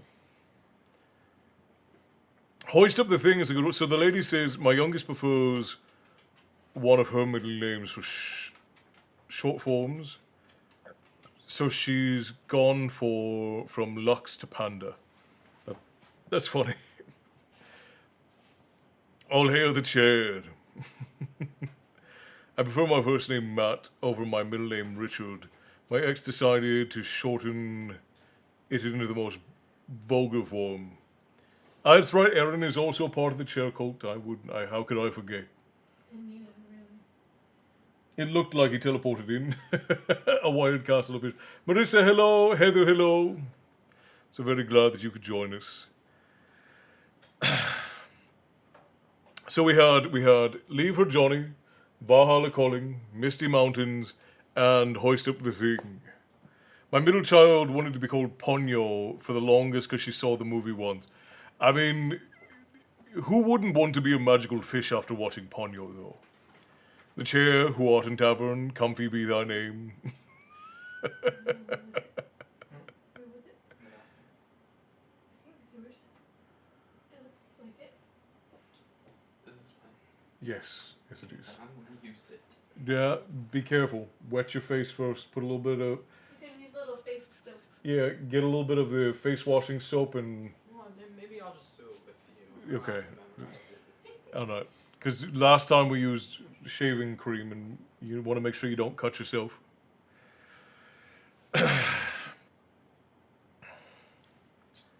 My original name was Cindy, glad it changed. And that's an interesting spelling of Cindy, Esther. I was trying to find the comment so I could pin it. That's all right, Bear. I appreciate you, brother. All right, let's go through chain. I think we can start with a comfy chair is pure magic. It is. This is not a comfy chair. This is about as far from a comfy chair as you can get. This is not only an uncomfy chair as far as chairs go in general, it's also a very old uncomfy chair. I feel bad always requesting the same song, it's just good, and I keep forgetting all of the others. I also don't think 99 Bottles on the Wall is a good one. Well, we could do the Irish version of 99 Bottles on the Wall, which is the Rattling Bog. God. I went by Liz as a kid, and now go by my full first name, Destiny. Unless you're my grandmother, and then I'm every grandchild before me. That's how it usually works with grandparents. My grandfather just calls me boy, so. I didn't realize you are moderators, so many moderators. Yeah, well, I don't like for the moderators to be overworked, and we are live so often that I'd like for the barkeeps to not have to be overworked. Though it usually ends up that most of the barkeeps are here all the time anyways. He's shaving for the second time, actually, when Everett actually escorted his cousin and some of her friends to prom. And he had to shave for that. And this will be his second time shaving this year, actually. Because I need to do it. Yeah. I'm also gonna borrow this For what? to clean my screens. Oh, that's fine. Just make sure make sure you wash your hands first, so you don't get your finger grease all over the cloth. So wash your hands first, because I try to keep my my cloths as hand oil free as possible. Nitso! Hello, my friends. I'm very glad you could join us. My dad's name is Percival. He despised that name. His middle name is Gerald, and he went by Jay. Percival is a great name. I think that's a wonderful old-fashioned name. But I can see how somebody might not like it, especially since the shortening of it is Percy. Percival? I like it. Yeah, I think Percival's a wonderful old name. My wife caught me calling my son the boy and speaking about him in the third tense and was confused till I explained I picked it up from watching the stream. My nana is like that, or she was. Tell Everett that the more he shaves, the faster it'll grow, which is why he wants to shave, because he wants it to come in more fully so he can have a man's beard. I'm overwhelmed by my personal life, but I find the tavern relaxing, so I'm not overworked. We do tend to live in a very fast-paced era, Matty, so it's nice to get a little bit of a break. I was shaving at least twice a week by Everett's age. Yeah, I didn't really start shaving until I was probably about 18 years old. Well, no, that's not true. That's not true. Probably about 16. I had face hair, I just didn't bother shaving it.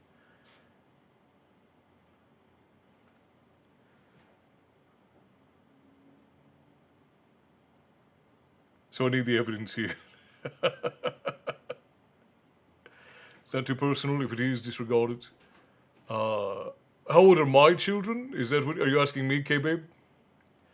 I only have one child, and I inherited him. And he is 15 in 2 days. My sister has 2 boys. One is 9. No, one is 10. One is 11. And my brother's boy is turning 4 in September. Bug is convinced he's getting chin hairs. He is, in fact, not. I will. K-Baby says, happy birthday, Everett. He's here in the background. I didn't start shaving until I was 17. Facial hair was found. See, I was homeschooled most of my life, so I didn't start shaving until I realized that people liked face hair, and then I shaved to not be noticed, and it didn't help. And then I shaved up until I was 19 years old, and then I had some woman ask how old my children were when I was 19, and she assumed that I was in my 40s. So I just stopped shaving after that point. I wanted to name Lux Saoirse, but was outvoted by husband's disappointed face. Actually, the lady wanted to name Everett several older Irish names, and she was outvoted by Everett's father. Obviously, I wouldn't have had any counters to that, as Irish names are very common. Castle, is it Everett's birthday? I was unaware. It's not his birthday today. We are celebrating, we're doing this split-up celebration over the next couple of days. His birthday is July 5th, which would be July 6th your time, Esther.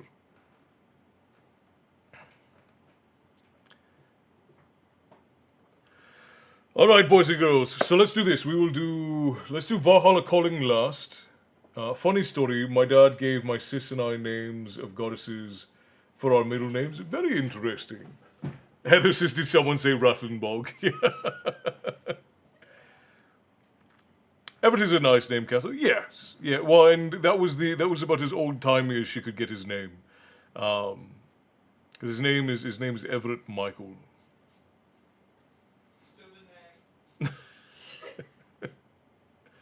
Say that.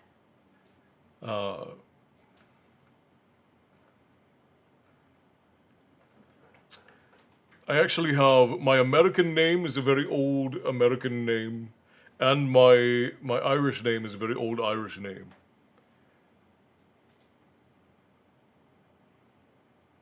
Because my first and second name are Jonathan Dane, and then my last name is Castle. But I've been called Castle since I was 12, 13 years old, so. Lucas isn't allowed to shave, mostly because he's not allowed to shave.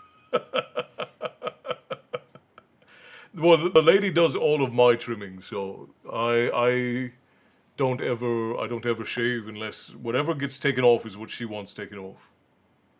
Because in our family, the beard represents the commitment of marriage or engagement. So the beard is my representation of my commitment to her. Such a powerful name to be brought up by Castle, a powerhouse of a name. Well, what's funny is that my father's last name is actually Basham. So both of my last names are they sound very aggressive. Ken isn't too loud either.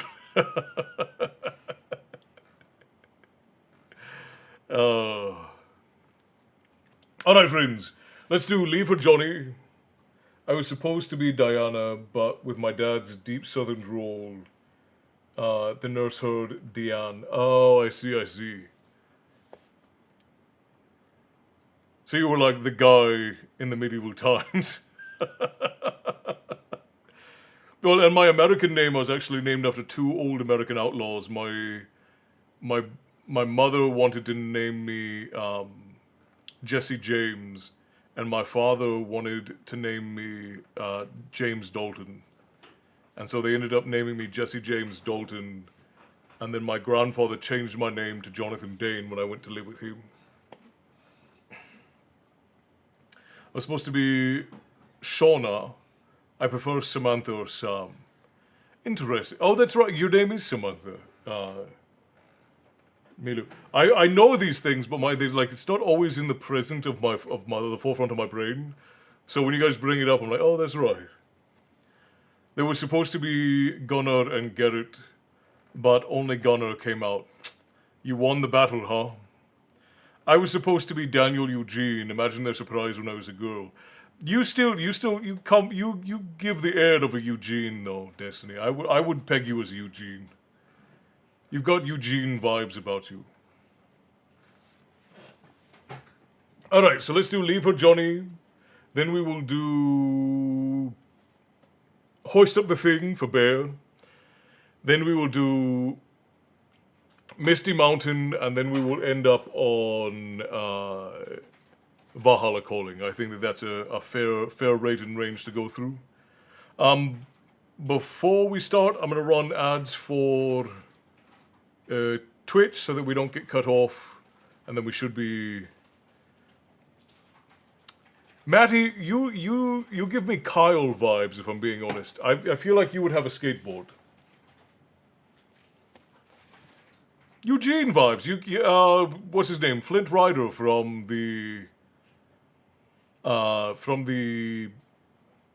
Tangled. Flynn Rider.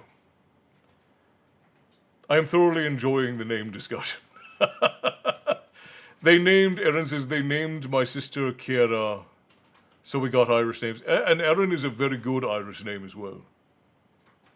It's derivative of the era. Flynn Rider says, yes, you give off Eugene vibes. I cannot laugh hard enough at Kyle vibes in the most respectful way. And Flynn Rider was amazing, right? Like Elsie is Scottish, yes. Well, there are versions of Elsie in Scotland, Wales, and Ireland, but they're all spelt slightly different. Smolder alert, yeah, exactly that. Could you imagine calling me Lucrezia? I could not imagine, Marissa. Though if that were your name, obviously that's what I would call you. They found it in a book, no planning. I was supposed to be a boy. You are one of the very few Erins I've ever met who has their name spelt that way, so that it does make sense. I'm out here still hitting them with the smolder. I mean, you have to. The smolder is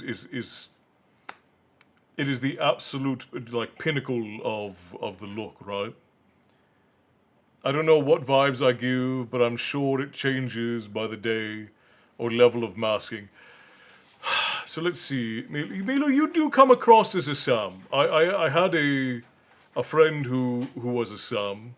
You do come across as a Sam, but you also give off sort of a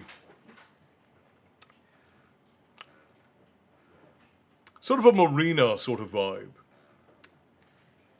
You know, like you seem like you have it all together, but at the same time, you also have like this sort of like fiery underbelly in there that might lead to the assassinations of sorts. And in Scotland, border collie means sheepdog. I'm not sure I knew that. Makes sense, but I'm not sure I knew that. My fiance named our son Noah, so what are Noah vibes? It just reminds me of the Bible. So it's like Noah gives me Noah gives the vibe of like both fatherly as well as sort of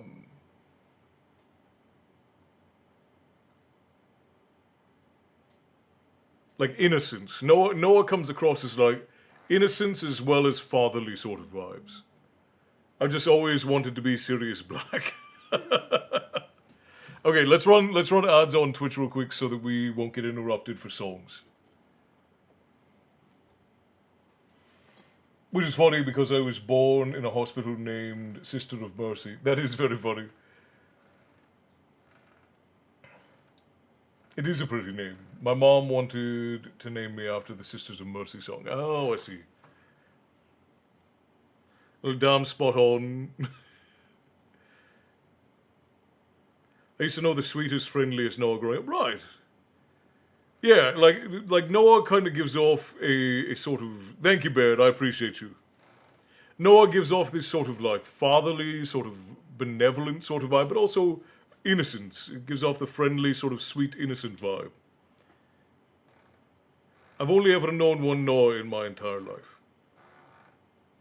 Noah's sort of a rare name these days. Hasn't been popular since the, the 2000th century BCE?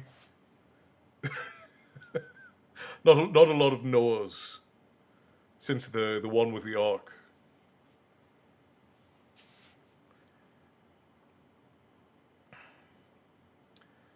To circle back to my middle name is Alexander. I wanted to go by Xander when I was younger, but never went through with it. Xander is kind of an interesting, though Alexander is hard. It's hard to get past the sort of tenacity and I don't want to say exuberance, but the gravitas of Alexander.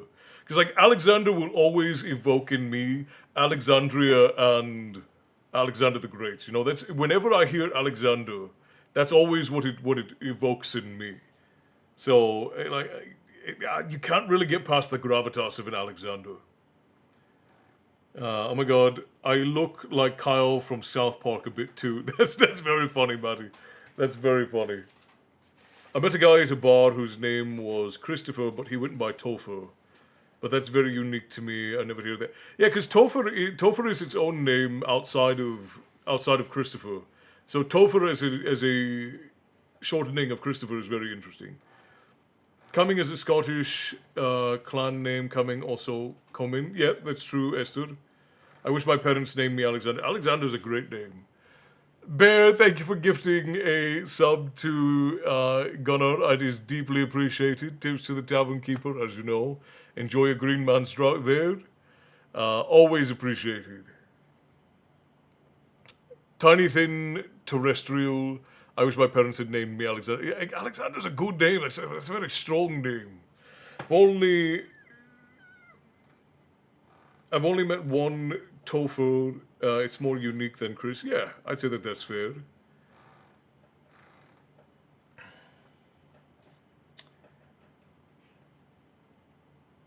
Wait, what is the...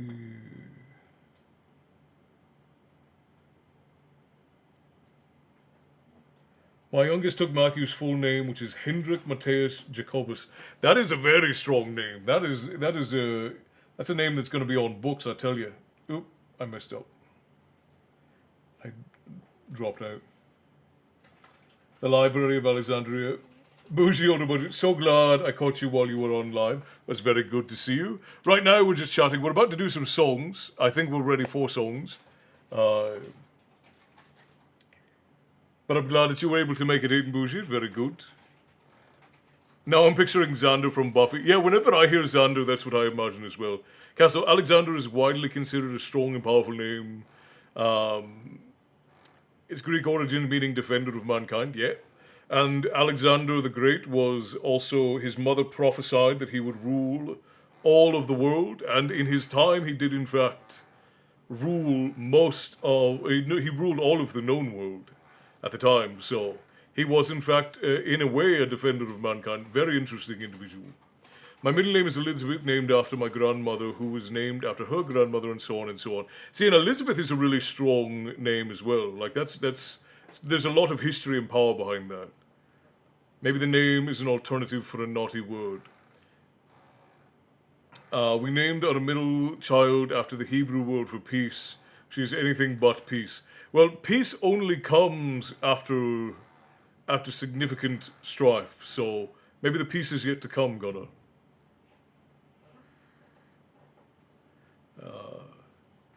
That middle child is always the opposite of peace.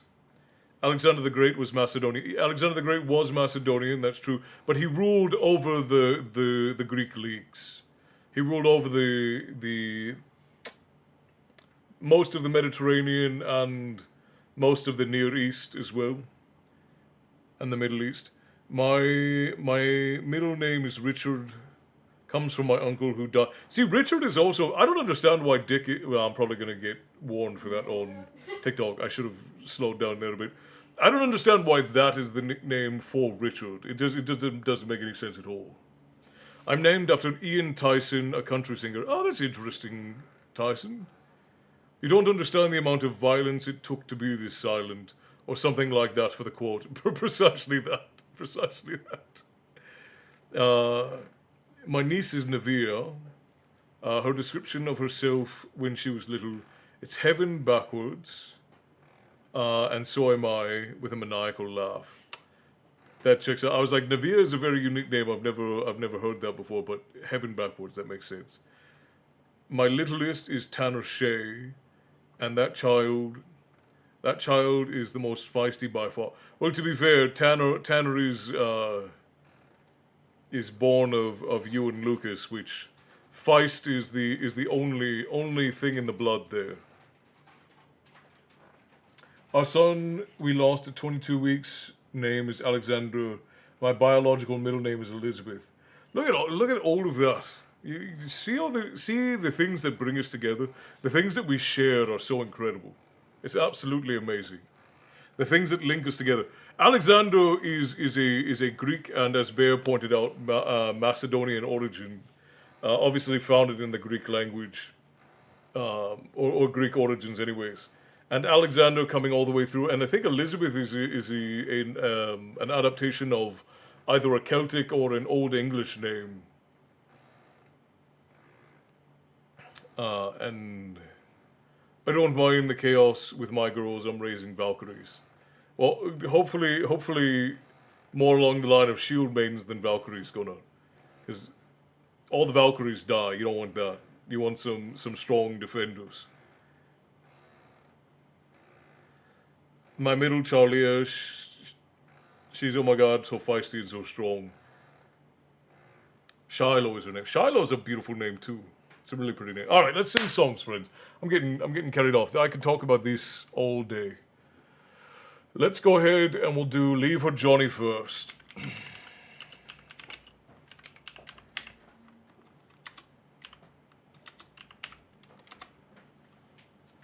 Eventually, I would like to do the long version of this, because there's a version of this that is, I think, 6 verses longer. Maybe I double my workbook pages, which is making it 2 chapters instead of just 1, so that I can play right now. Waste my time. Your friends over that? Since it's summer, probably, yeah. For like a solid 2 hours. Maybe just one session.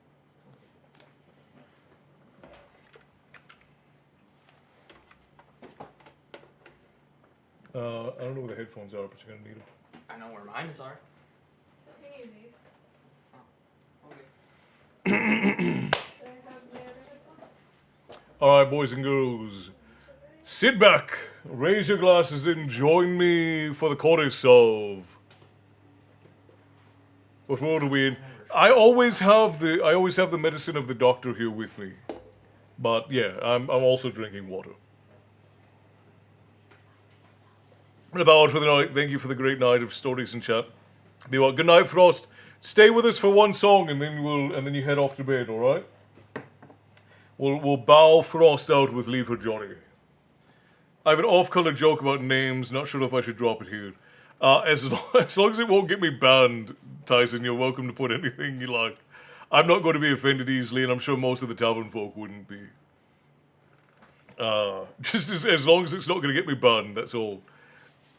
I understand how you get Bill from William and Bob from Robert, but how do you get from Richard? And she said, "Ask nicely." Fair enough. Fair enough.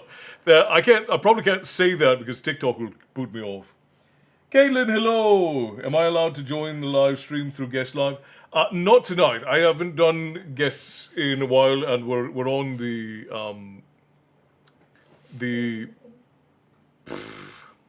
what's the word? We're on Studio, and Studio doesn't allow me to do that. I appreciate you asking, though. I get the medicine from the same doctor, but mine's on a diet.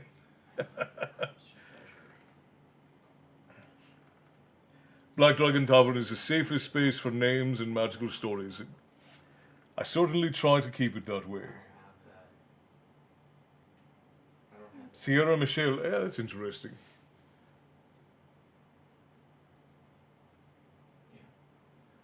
All right. Osmond asked if you got the message about the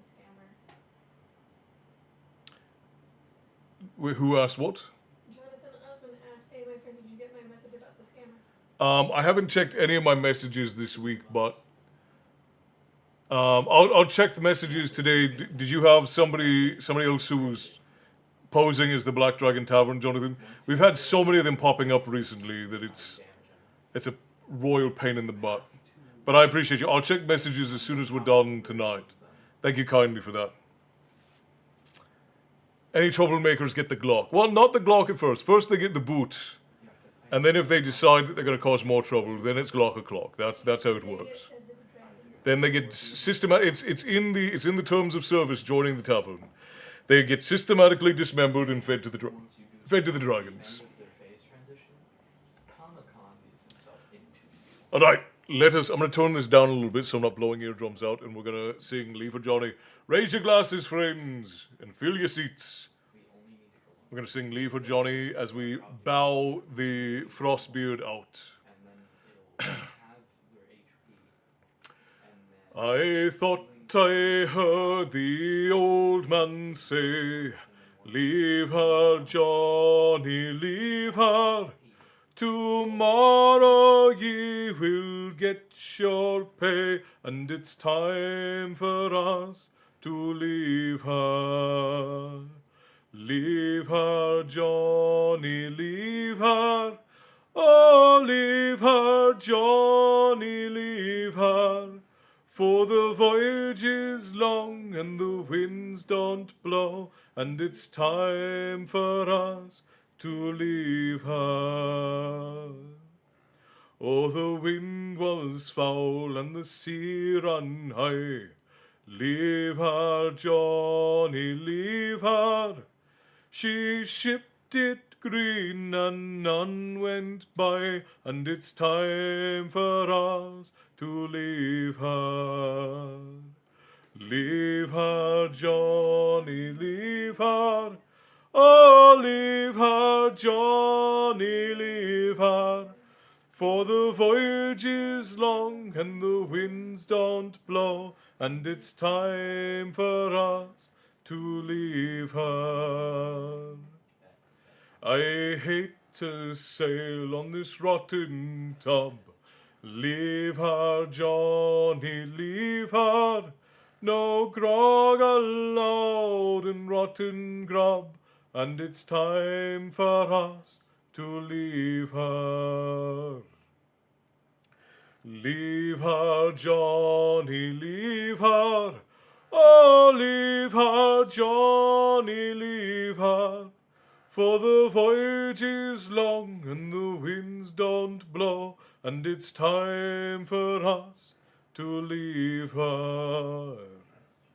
We swear by our oath, for want of more. Leave her, Johnny, leave her. But now we're through, so we'll go on shore, and it's time for us to leave her. Leave her, Johnny, leave her. Oh, leave her, Johnny, leave her. For the voyage is long and the winds don't blow, and it's time for us to leave her. Cheers, friends.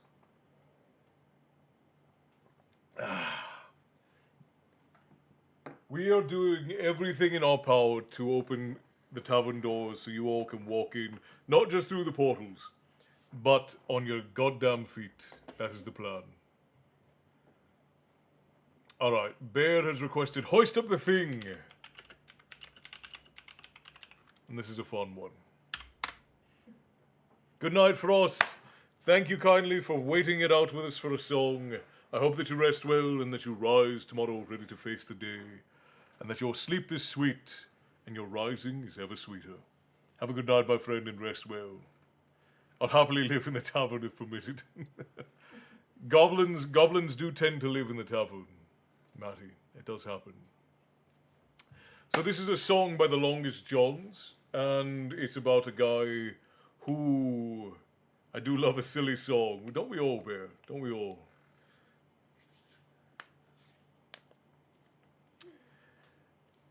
It is about a young man who didn't have any job prospects coming out of college and decided to fib on his resume. And this is the result. Fresh out of college with grades straight from hell, I browsed for a trade at which I could excel. An ad for a ship in need of some manning, men, sails, and purpose, just lacking a captain. What luck, says I, to find such good fortune. A few white lies later, I ran down the pier, bought me a coat and a cutlass or two, jumped on the deck and I yelled at the crew. Hoist up the thing, batten down the what's-it. What's that thing spinning? Somebody should stop it. What are you looking at? Bought me a... turn hard to port. That's not port, now I've got it. Trust me, I'm in control. I can't sing the shanties, it has to be said, and all of that grog goes straight to my head. Whale meat is gross and I miss a girl's laugh. 5 weeks at sea and even Dave seems a catch. Hoist up the thing, batten down the what's-it. What's that thing spinning? Somebody should stop it. Turn hard to port. That's not port, now I've got it. Trust me, I'm in control. We've hit icy seas, no land to be seen. The food's getting low and the beer has gone green. There's murmurs of discontent under the deck. If I don't act fast, it could be my neck. So I pull up the charts and those weird gold machines. I see what it says, but I've no clue what it means. Just pull on some levers and yank on some chains. Feign a bad back till we've landed again. Hoist up the thing, batten down the what's-it. What's that thing spinning? Somebody should stop it. Turn hard to port. That's not port, now I've got it. Trust me, I'm in control. Hoist up the thing, batten down the what's-it. What's that thing spinning? Somebody should stop it. Turn hard to port. That's not port, now I've got it. Trust me, I'm in control. Come on! Hoist up the thing, batten down the what's-it. What's that thing spinning? Somebody should stop it. Turn hard to port. That's not port, now I've got it. Trust me, I'm in control. Ah, beautiful.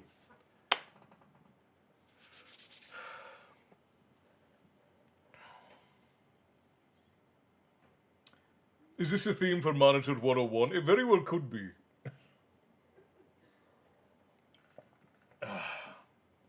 Just play it for upper, lower, and middle management, pretty much anywhere. Probably be right about accurate. All right, let us continue.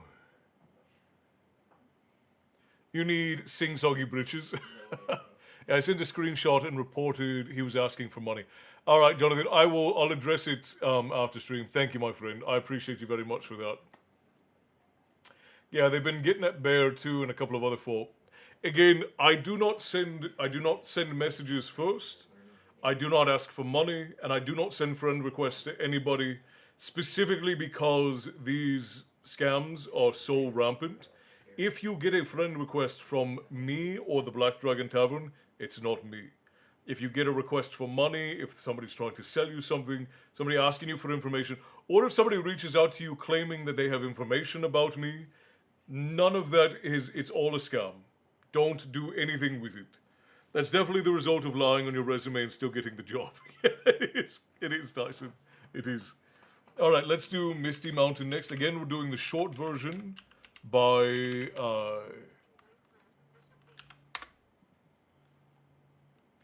we're doing the short version by Peter Hollins. Peter Hollins. I send the scammers away. Yeah, Bear is not nice to the scammers. Not that they deserve for you to be nice to them. Well, Matty, you're not super active on Facebook either. You're more in the guild and here on Twitch. If you're super active on Facebook, that's how they'll go through and they'll look at the people who are liking the posts, and they'll go through and look at the people who comment on posts, and those are the people who they try to scam. Because they think, oh, well, this person is very active on this page, so they would probably trust the page if the page were to message them and ask for something. It's typically how it goes. Yeah, if you're super active on Facebook, that's when it'll be likely. And sometimes it happens with YouTube, sometimes it happens with Twitch. It happens a lot with Kick. There are a lot of scammers over on Kick. But that's about all. All right, so we're doing Misty Mountain by Peter Hollins.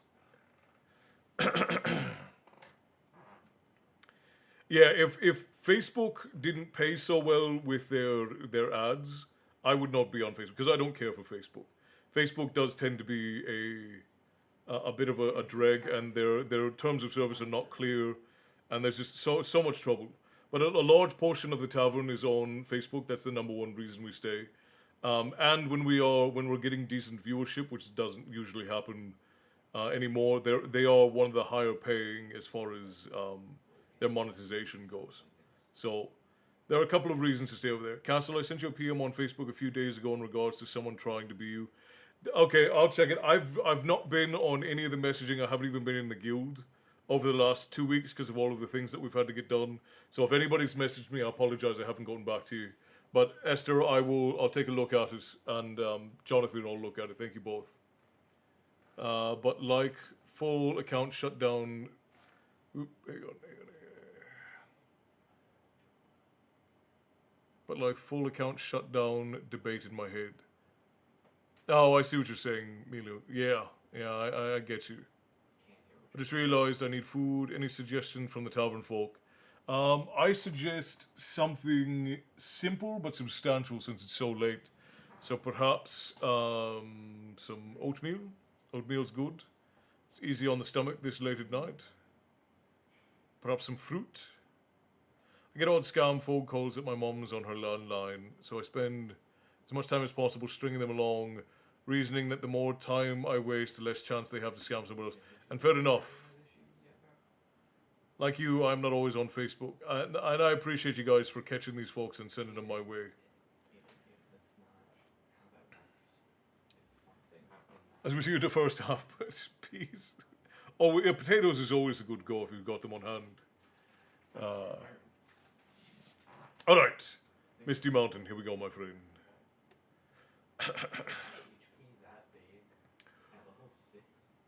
Far over the misty mountains cold, to dungeons deep and caverns old.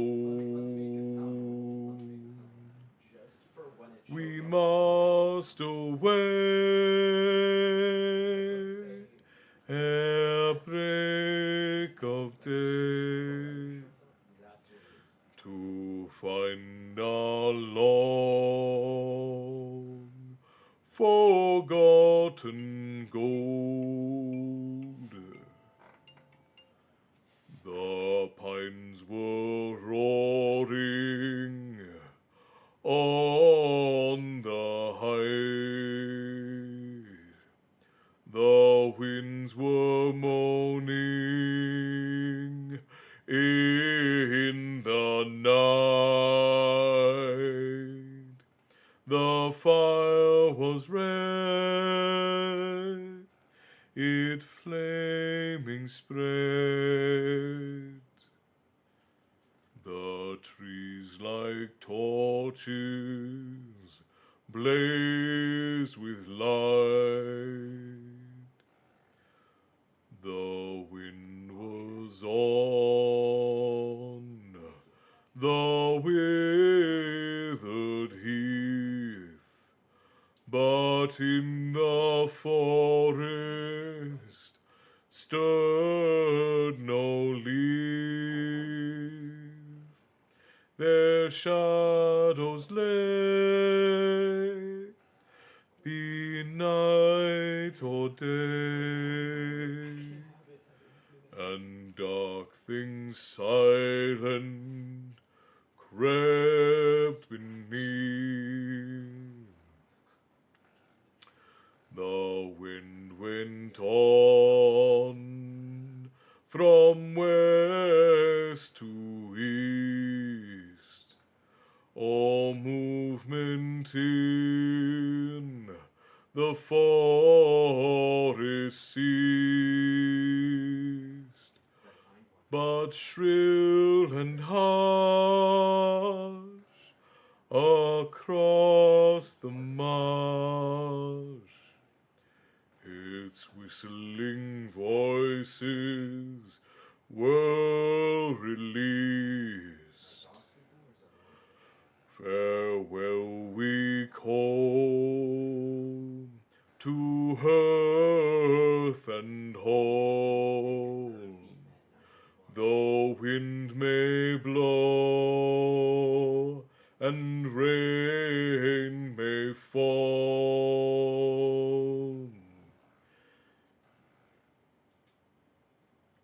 We must away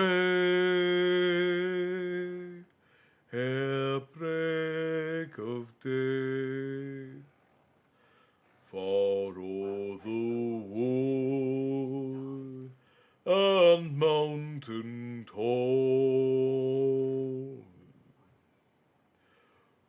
far over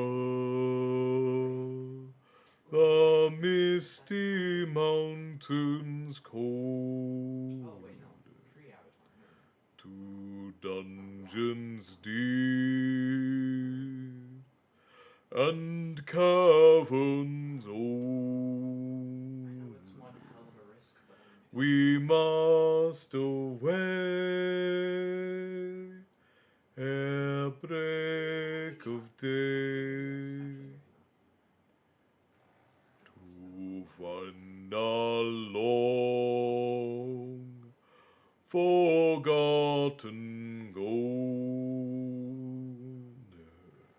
if you played the main, Thank you for the song, my friends. Absolutely lovely.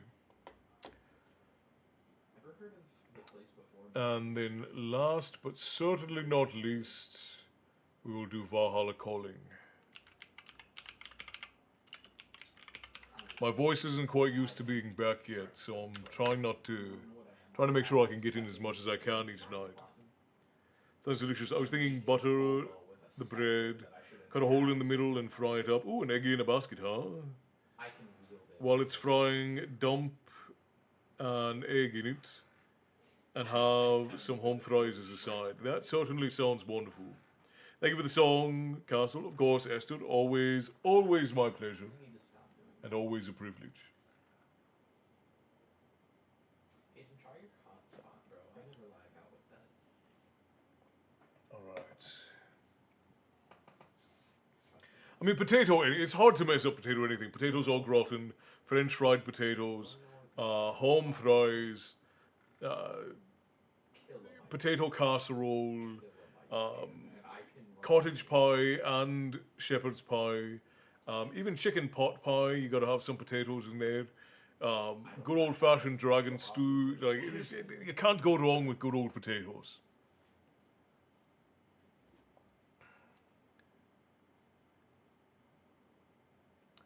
As a bird in the nest, good idea. Hobo in a basket, but is it? No, well, so we call it eggy in a basket. We call it eggy in a basket. So not egg in a blanket, but eggy in a basket. My son doesn't like potatoes, and I'm confused. It's because you got a changeling. You got to throw him away. That's just that's yeah. You got to toss him out. That's a broken one. You don't want that one anymore. I like potatoes. Yeah, that's the only reason why I haven't thrown Everett out, because he's broken in all the other ways, but he eats potatoes, so that's fine. What's an Irish 7-course dinner? I don't know. How you can have as many courses as you like. How many types of potatoes can you make? As soon as these were posted, dude. I need potato pleasure squares. I don't even want to know, Matty. I don't even want to know. What you do with your spare time, what you do with your recreational time is fine. Baked potatoes and mashed potatoes are good too. Yeah, baked potatoes. Mashed potatoes are a personal favorite. I could eat mashed potatoes for every meal, but I don't really eat all that much potatoes anymore, but see, that's what I thought, but he's the firstborn son, and I feel like there's a rule there.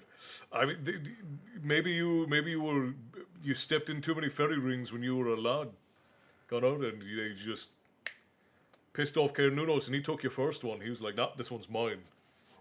Yeah, I mean, as you should. There's no reason not to like potatoes. Even if you don't like potatoes just as their normal flavor, a potato will take on the flavor of anything that's around it. It's sliced potatoes condensed into squares. Just Well, one less mouth to feed in the morning then. that works. I love potatoes, but I had to take a break lately. It's helped because I lost 60 pounds. Yeah, potatoes are very calorie dense, so if you are losing weight, then you probably shouldn't eat too many potatoes. Because like if you get a burger and fries, the fries, which is not even nearly the volume of what you have in the burger, Nope. the fries will be, I think it's like 2/3 the calories of the burger. Lay down, dude. Dog, lay down. Schlats. I understand. Uh-oh. I understand you're upset. Schlats. Lay down. Right where you are, lay down. Nah, Schlats. Dog, come here. No. Coda, come in. Here. I know you're confused. Lay down. Schlats. It's because you're not very intelligent. That's okay though. It's alright. Just lay down. You're good. It's nothing naughty. I always have to know. It's hard to tell, Matty, with you.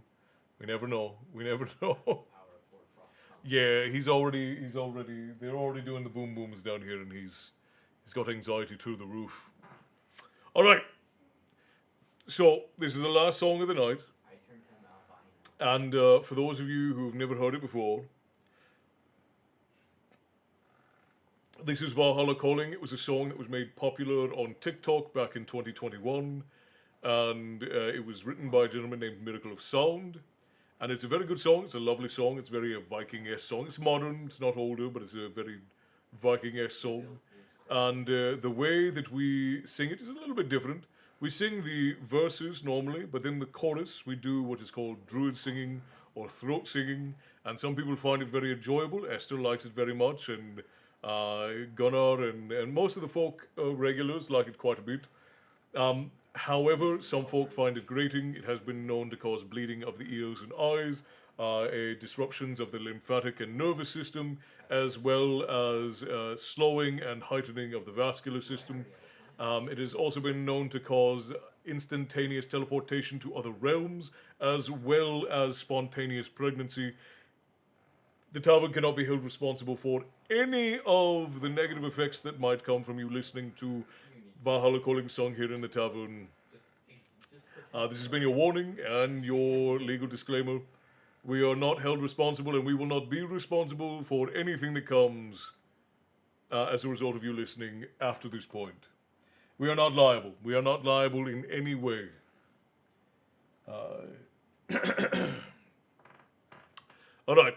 Sure, I'll take a bit of a tree branch. I'll take one of everything, please. All right, let's begin, friends. It's an enemy on our side.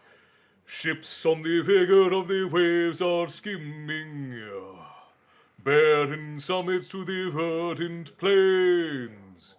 Each horizon is a new beginning. Rise and reign. Far from the fjords and the ice-cold currents, ravens soar over new frontiers, songs and sagas of a fate determined, shields and spears. Vows of favor or the thrill of plunder, pulled together for the clan and kin, clank of hammers and the crash of thunder, pound within. This is where you cover your ears. It's just different. Oh, the echoes of eternity. Oh, Valhalla calling me. Oh, to pluck the strings of destiny. Oh, Valhalla calling me. Valhalla calling me. Sails are swaying on the crimson rivers, blood and glory in the fighting fields. Shields are shattered into splintered timbers, iron and steel. Fires are rising and the bells are ringing. Glory, take us into Odin's halls. Golden glimmer and the sound of singing as gods call. Matty, I don't think you've ever invoked your right to remain silent. I don't even think it's possible. Come in. Oh, the echoes of eternity. Oh, Valhalla calling me. Oh, to pluck the strings of destiny. Oh, Valhalla calling me. Valhalla calling me. Well, we don't. You're not called sometimes conversational, Matty.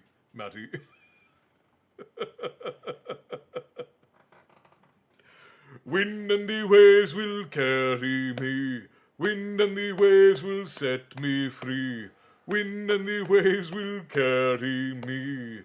Wind and the waves will set me free. Just see what we Oh, the echoes of eternity. Oh, Valhalla calling me. Oh, to pluck the strings of destiny. Oh, Valhalla calling me. Valhalla calling me.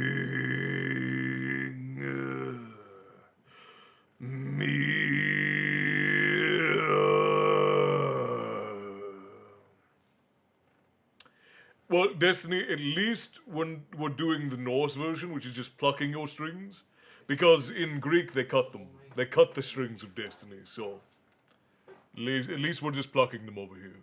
Because we wasted a crucible my castle. In Canada, Onshut Day is to remember the children of residential schools. It's a very way to raise awareness of the very negative part of our history that went on far long ago. I believe the last one was closed in 1996. They were disgusting places and have long mental health effects on the survivors. I think I know what you're talking about, Milo. Of course, I'm coming in late on that. I just untangled them. Well, that's why they can be plucked. Yeah, Bear always worries about your strings. Anything you say can and will be used against you. You're so beautiful, officer.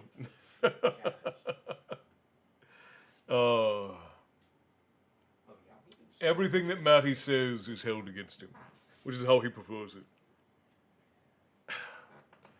You sound like Rio on Shaman King talking about pie. Oh. Ironically, I used to play a harp, so I literally plucked strings.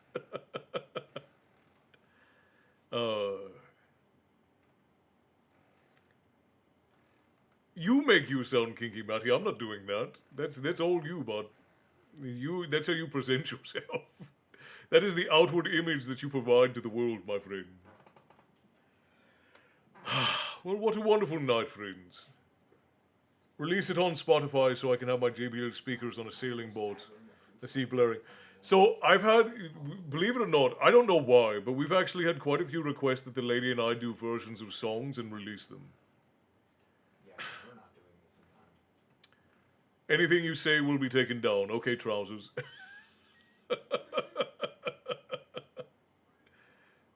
You guys are something else, I'll tell you that. Sheer Bliss, hello, good evening, nice to see you as well. Thank you for the heart meat. Tips to the Tavern Keeper, always appreciated. I'd like to invoke my right to breathe, yet you shall have it. We all learned a lot about more after unregistered bodies were found in it. See, something similar to that happened in Ireland a while back, where they dug up some old schools and hospitals, and they found a bunch of children buried underneath them. It was a hell of a thing. And what you learn about the world is that human beings are sort of universally brutal and benevolent. Oh, that's right. Okay. You and the ladies should for sure make a soundtrack of songs. Where I'm at. Take my money. Well, we're hopefully I'll have some news on that front soon. I'll let you guys know when something comes of it. But what you find is that when you look at the world is that humanity, we have an unlimited potential for benevolence and for brutality. And more often than not, we do tend to go too far into the brutal before we decide to lean back into the benevolent. But all we can do, because there's nothing you can do to change the sins of the past. There's nothing that can be done. All we can do is ensure that we, as those who are currently alive, do not perpetuate those sins into the future. That's all we can do. He's my teammate. I'm not going to let him do that on this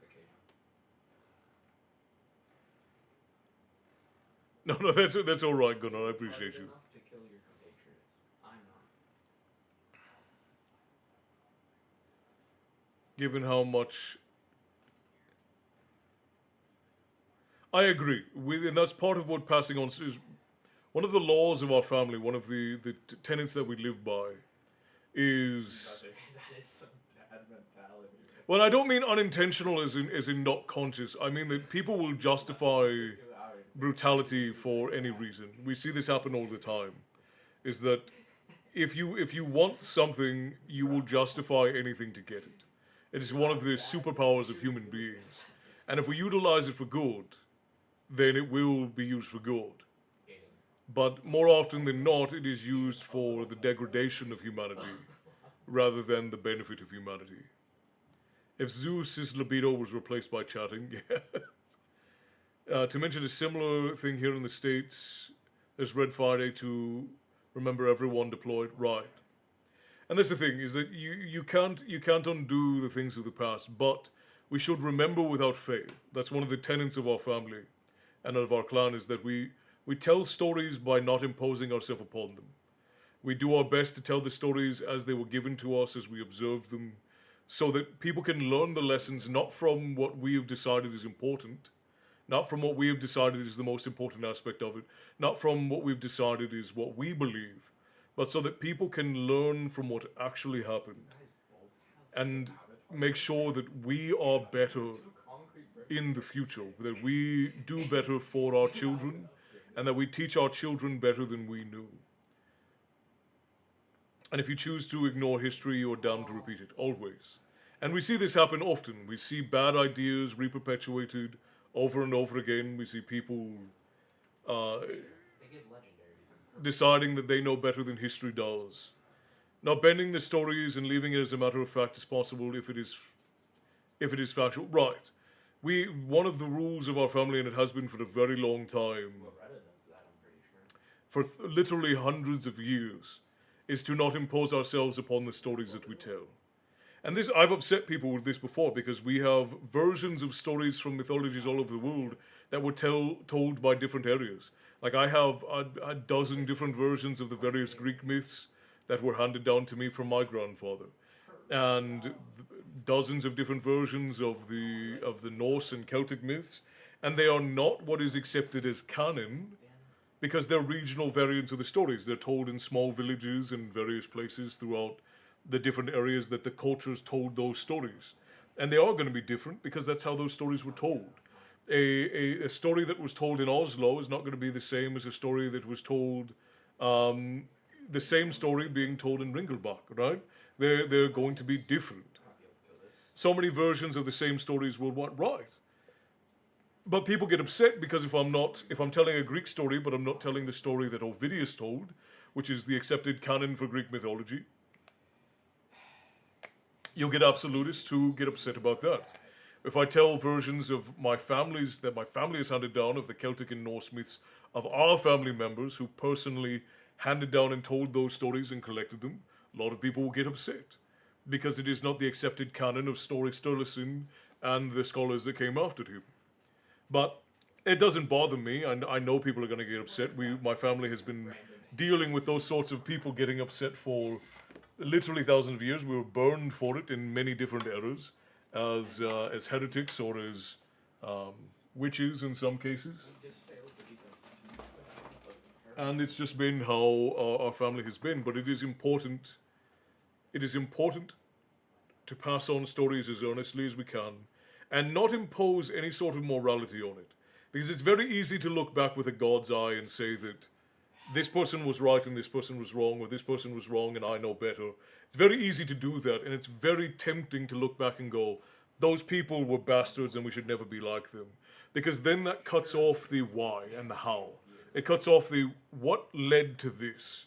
If we just say, oh, that person was evil and we should never do anything like that, it cuts off all of the how and the why that led to it, which when you look at some of the most atrocious things in history that happen, what leads up to it is usually something that is very reasonable and expected, and then it takes a wild turn for the worst. And it is very important to be able to look at that, because the monsters of history are not monsters, they're human beings. The great monsters of history are no different from you or I or anybody else. It's very important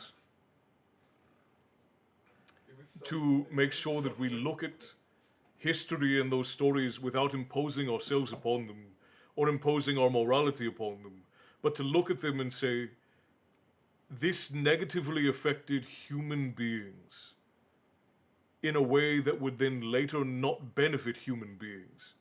And that is the important aspect of this. What the people felt in the time and what the people did in the time is not so much as important as what led to it, and then what the outcome was. And if that outcome then was later to the benefit of humanity, or if it was to the detriment. Because usually we'll look at things and we'll say, oh, that person was bad, and we're never going to do anything that has to do with that person again. But that's not really how human knowledge works. You shouldn't cut out wisdoms and knowledge just because of different sort of things. We're getting a little bit too deep into this, but I'm now getting into like clan principle and teaching, and I'm sure everyone would be bored by that. But this is how our family has lived and handed down stories and traditions for generations, and we literally all go through adulthood trials in order to pass these things on. It's a part of our culture, and it has been for a very long time. I can deal with the Draconic piece. The humans are the monsters. They are not fairy tales. They are real, and that's important to understand. It's very important to understand. Like the Colossus. It's kind of like trying to decipher an argument, his side, her side, the wall side, and the truth in the middle. Yeah, and generally speaking, what you should do when you hear any information is you should seek both sides and presume that the biases from both sides are affecting that tale and that the truth probably lies somewhere in the middle. It's generally speaking what you should presume about anything. When you're listening to any information, when you're listening to anything being said, we're automatically going to want to agree with whatever our biases tell us, whatever our middle already is, we're going to try and agree with that. And that is the temptation of the human mind. And well, and Matty, I've heard you say that before, and two things to remember is that one, the way that you approach paganism is not traditional. You've made it your own, and that's all right. You're allowed to do that. But you also have to understand that the way that most people approach paganism is not the way that our ancestors approached their belief systems. Most of what we consider to be pagan religion today was created or collected in the last 150 years or so. And they are not old religion. Like Asatru is not an old religion. Wodenism and Odinism are not old religions.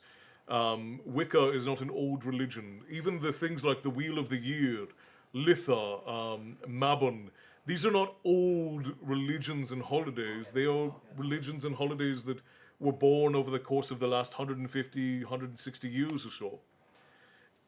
So nobody in that instance is necessarily... Yeah. Most of those things are not correct if you're looking at it from a historical standpoint. Like, we should have a standard of rationality,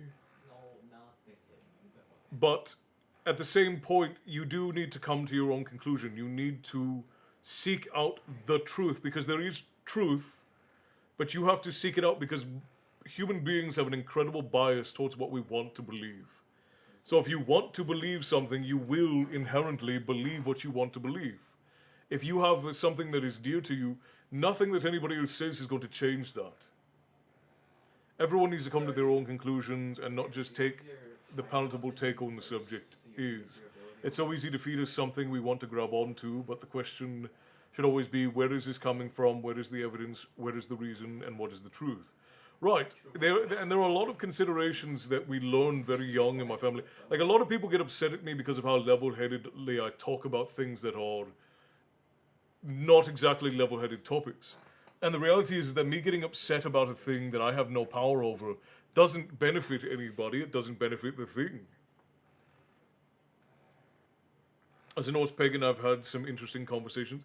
Yeah, and I think that we should be able to talk to each other. Now, there are some people and ideas that just can't be reconciled with because they don't want to be reconciled with. And when you encounter people whose ideas can't be reconciled with, the best thing that you can do is just not impose yourself upon them. That's really all you can do. And if that person decides that they want to try and beat you over the head with it, then you either remove them from your life or well, I don't think I can say that without getting in trouble.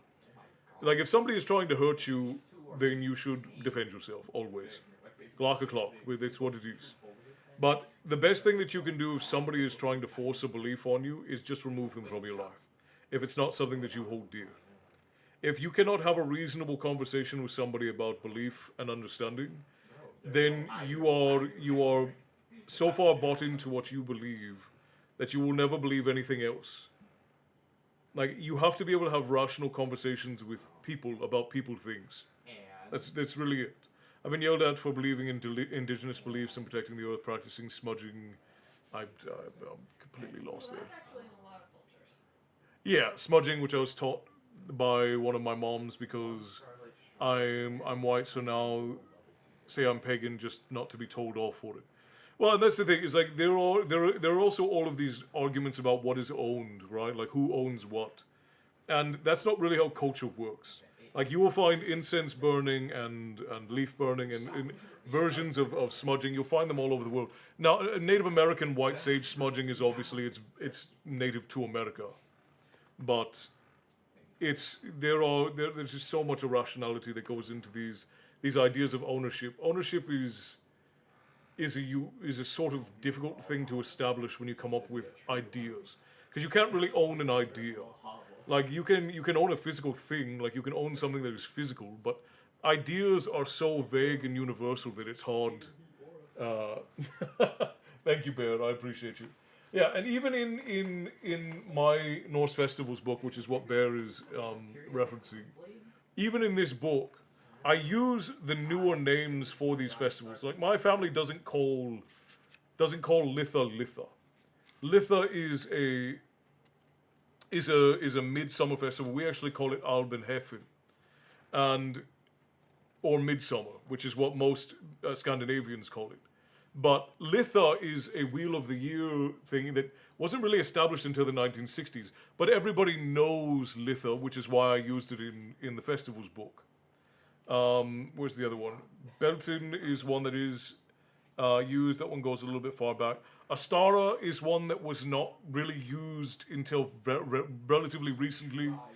And I was going to go into this in the book, but I figured it would just be a preamble that nobody would really care about. And most people were more worried about the festivals themselves and how to celebrate. Yule is a very old celebration. Samhain is old. Mabon is another one that's very, very recent. It was established with the Wheel of the Year, which didn't get solidified until the 1970s. Lunessa is very old. That's an old Irish festival. It's been around for hundreds of years. But yeah, a lot of these things that we think of as being old, they were established relatively recently.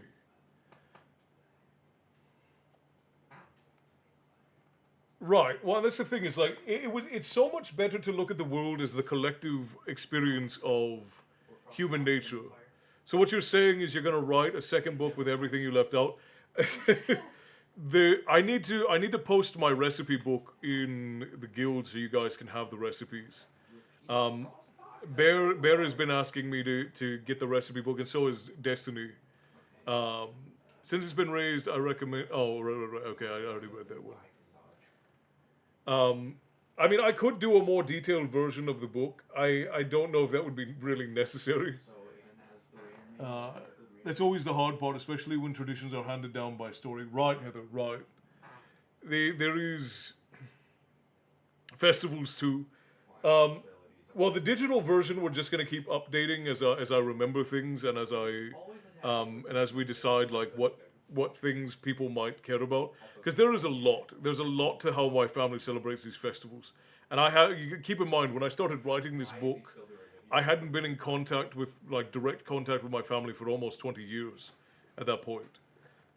So I've been going through old journals and old documents that I have, and my aunt sends some things to the lady, and we add those things in.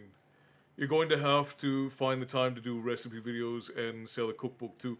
I'm gonna post the recipes in the guild at some point. I just need to get them organized because right now the document is a mess, and it insults the gods in my opinion. Well, and it insults the collective human experience.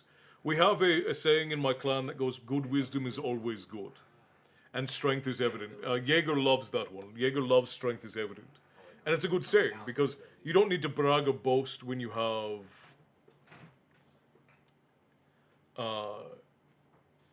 You don't need to brag or boast when you're strong, because if you're strong, people will know.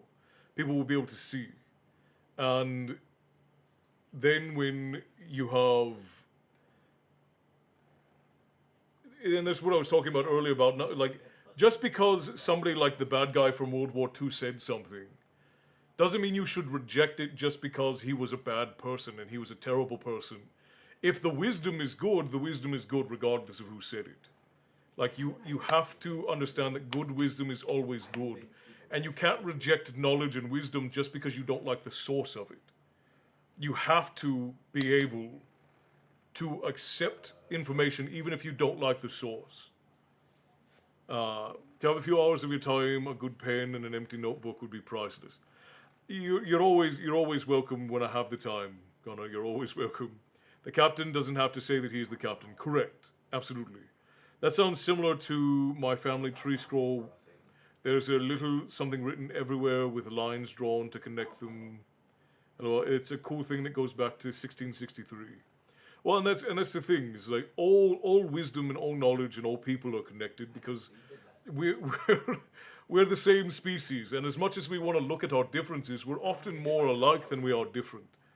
And some of us will subscribe to ideas that are not particularly beneficial to humanity, and some of us will subscribe to isolationism. But we need each other. It's like in modern time, it's so popular to have men hate women and women hate men, and it's so popular to berate and belittle one another. But the reality is that men do their best when they have good women in their lives, and women do their best when they have good men in their lives. And children grow best when they have good parents and strong adults to look up to. And when we all accept our differences, but then we all work towards a common goal, that's when we are our strongest. When we all have a collective agreed upon morality and aim and goal, that is when we thrive as humanity. It's really the height of human power. Those who talk the most, and I don't mean you, Matty, usually have the least to say. That's true, Bert. Which would mean I probably have the least to say because my job is talking. I mean, I look at it like this: Athena would take wisdom from anywhere. That's true, and it's interesting. I actually have a video coming out about Athena and the Perclean rule or era in Captain. There is a pronunciation difference in that respect. Sam is here, just landed from Iceland. Well, tell him we said hello. Love that boy. I don't claim to be wise. I learn all the same. I'm just chatty. Oh, I think it's time that I send you all off into the ether, my friends. It has been a wonderful night. I still have some things I need to do, and it is late. I know for certain that Jaeger should be in bed, but I have a feeling he's going to be up for a while with Sammy Boy. And Destiny for sure needs to go to bed. It is getting late. Well, it's already late. So, but what if you did? I promise that next week's story times will be longer. I'll get on earlier, and we might be adding another day where we just talk, and we talk about stories and we talk about all of the other things. Support creates the best structure. I absolutely agree with that. Hey, what's Everett's favorite anime right now? That's a good question. Everett, no, what's your favorite anime right now? Not favorite of all time. Like, what's one of your favorites that you're watching right now? Windbreakers. He's really enjoying Windbreakers right now. Bed, what is this? Shh. It's only 1:37. You all need to go to bed. I appreciate all of the love, and I would love to stay up too, but I have some other things I need to make for you all. Like, let's say you didn't, but you actually didn't. All right. I love you all, and sweet dreams, my dear friends. Thank you for having us. Always a pleasure. Thank you for the great night, Castle and Tavern folks. Thank you, Ashley. Thank you, Marissa. I appreciate you. Strength is Evident is also a favorite of mine. That's true. Marissa loves it as well. Oh, you should tell Jaeger to watch Teacher Alex. He did. He loves it. Yeah. Has he seen JJ? Yeah, him and his friends love Jujutsu Kaisen. Well, and this, like, I know that not everybody is into, like, video games and anime, but I would like a day where we go over, like, what's coming out and talk about the stories of games and things like that. So I would like to add a day where we just talk about those things. You guys can send me trailers and clips, and we can go over them and talk about the storytelling aspects of it, talk about what I'm excited for, what the lady's excited for. I think that those would be, adding an extra day for that would be spectacular. What are you doing, Gunnar? You asked about food almost an hour ago. I'm forcing you. Do it. I'm forcing you. Do it. All right, but we do need to hop off, friends. All right, Lovey, I'm gonna give you a signal and you can put me on BRB. Twitch friends, we're gonna raid out just to share the love, but for everyone else, I appreciate you all. Just put me on an ending screen, Lovey, with a mute. Okay. All right, friends. This is the end for tonight. We appreciate you all for your time. Thank you to everyone for your generosity tonight. It is deeply appreciated. I was participating in the Tavern Castle. I appreciate you, Gunnar. You do need to get some food and get to bed, though. Kevin, Milo, Matty, Destiny, Marissa, Ashley, Heather, Bear, who else am I missing? Tyson, Esther, Gunnar. I think I got everybody. Who else? Jaeger. I hope that you all have a wonderful night. We will see you guys back on Sunday. Thank you all for your time tonight. Thank you for the wonderful conversation and story time. And thank you all for your generosity this evening. It is deeply appreciated. We will be seeing you all soon. And a big happy birthday to the boy of the tavern as well. He's going to be a whole 15 years old in 2 days. All right, my friends. That's all for this evening. And it is sad that we are parting. But while the doors are closing, they will again open the next time you seek a story. So until then, I'll bid you stay bloodthirsty, my friends. And we will see you next time. Have a good night. Play me out, my love.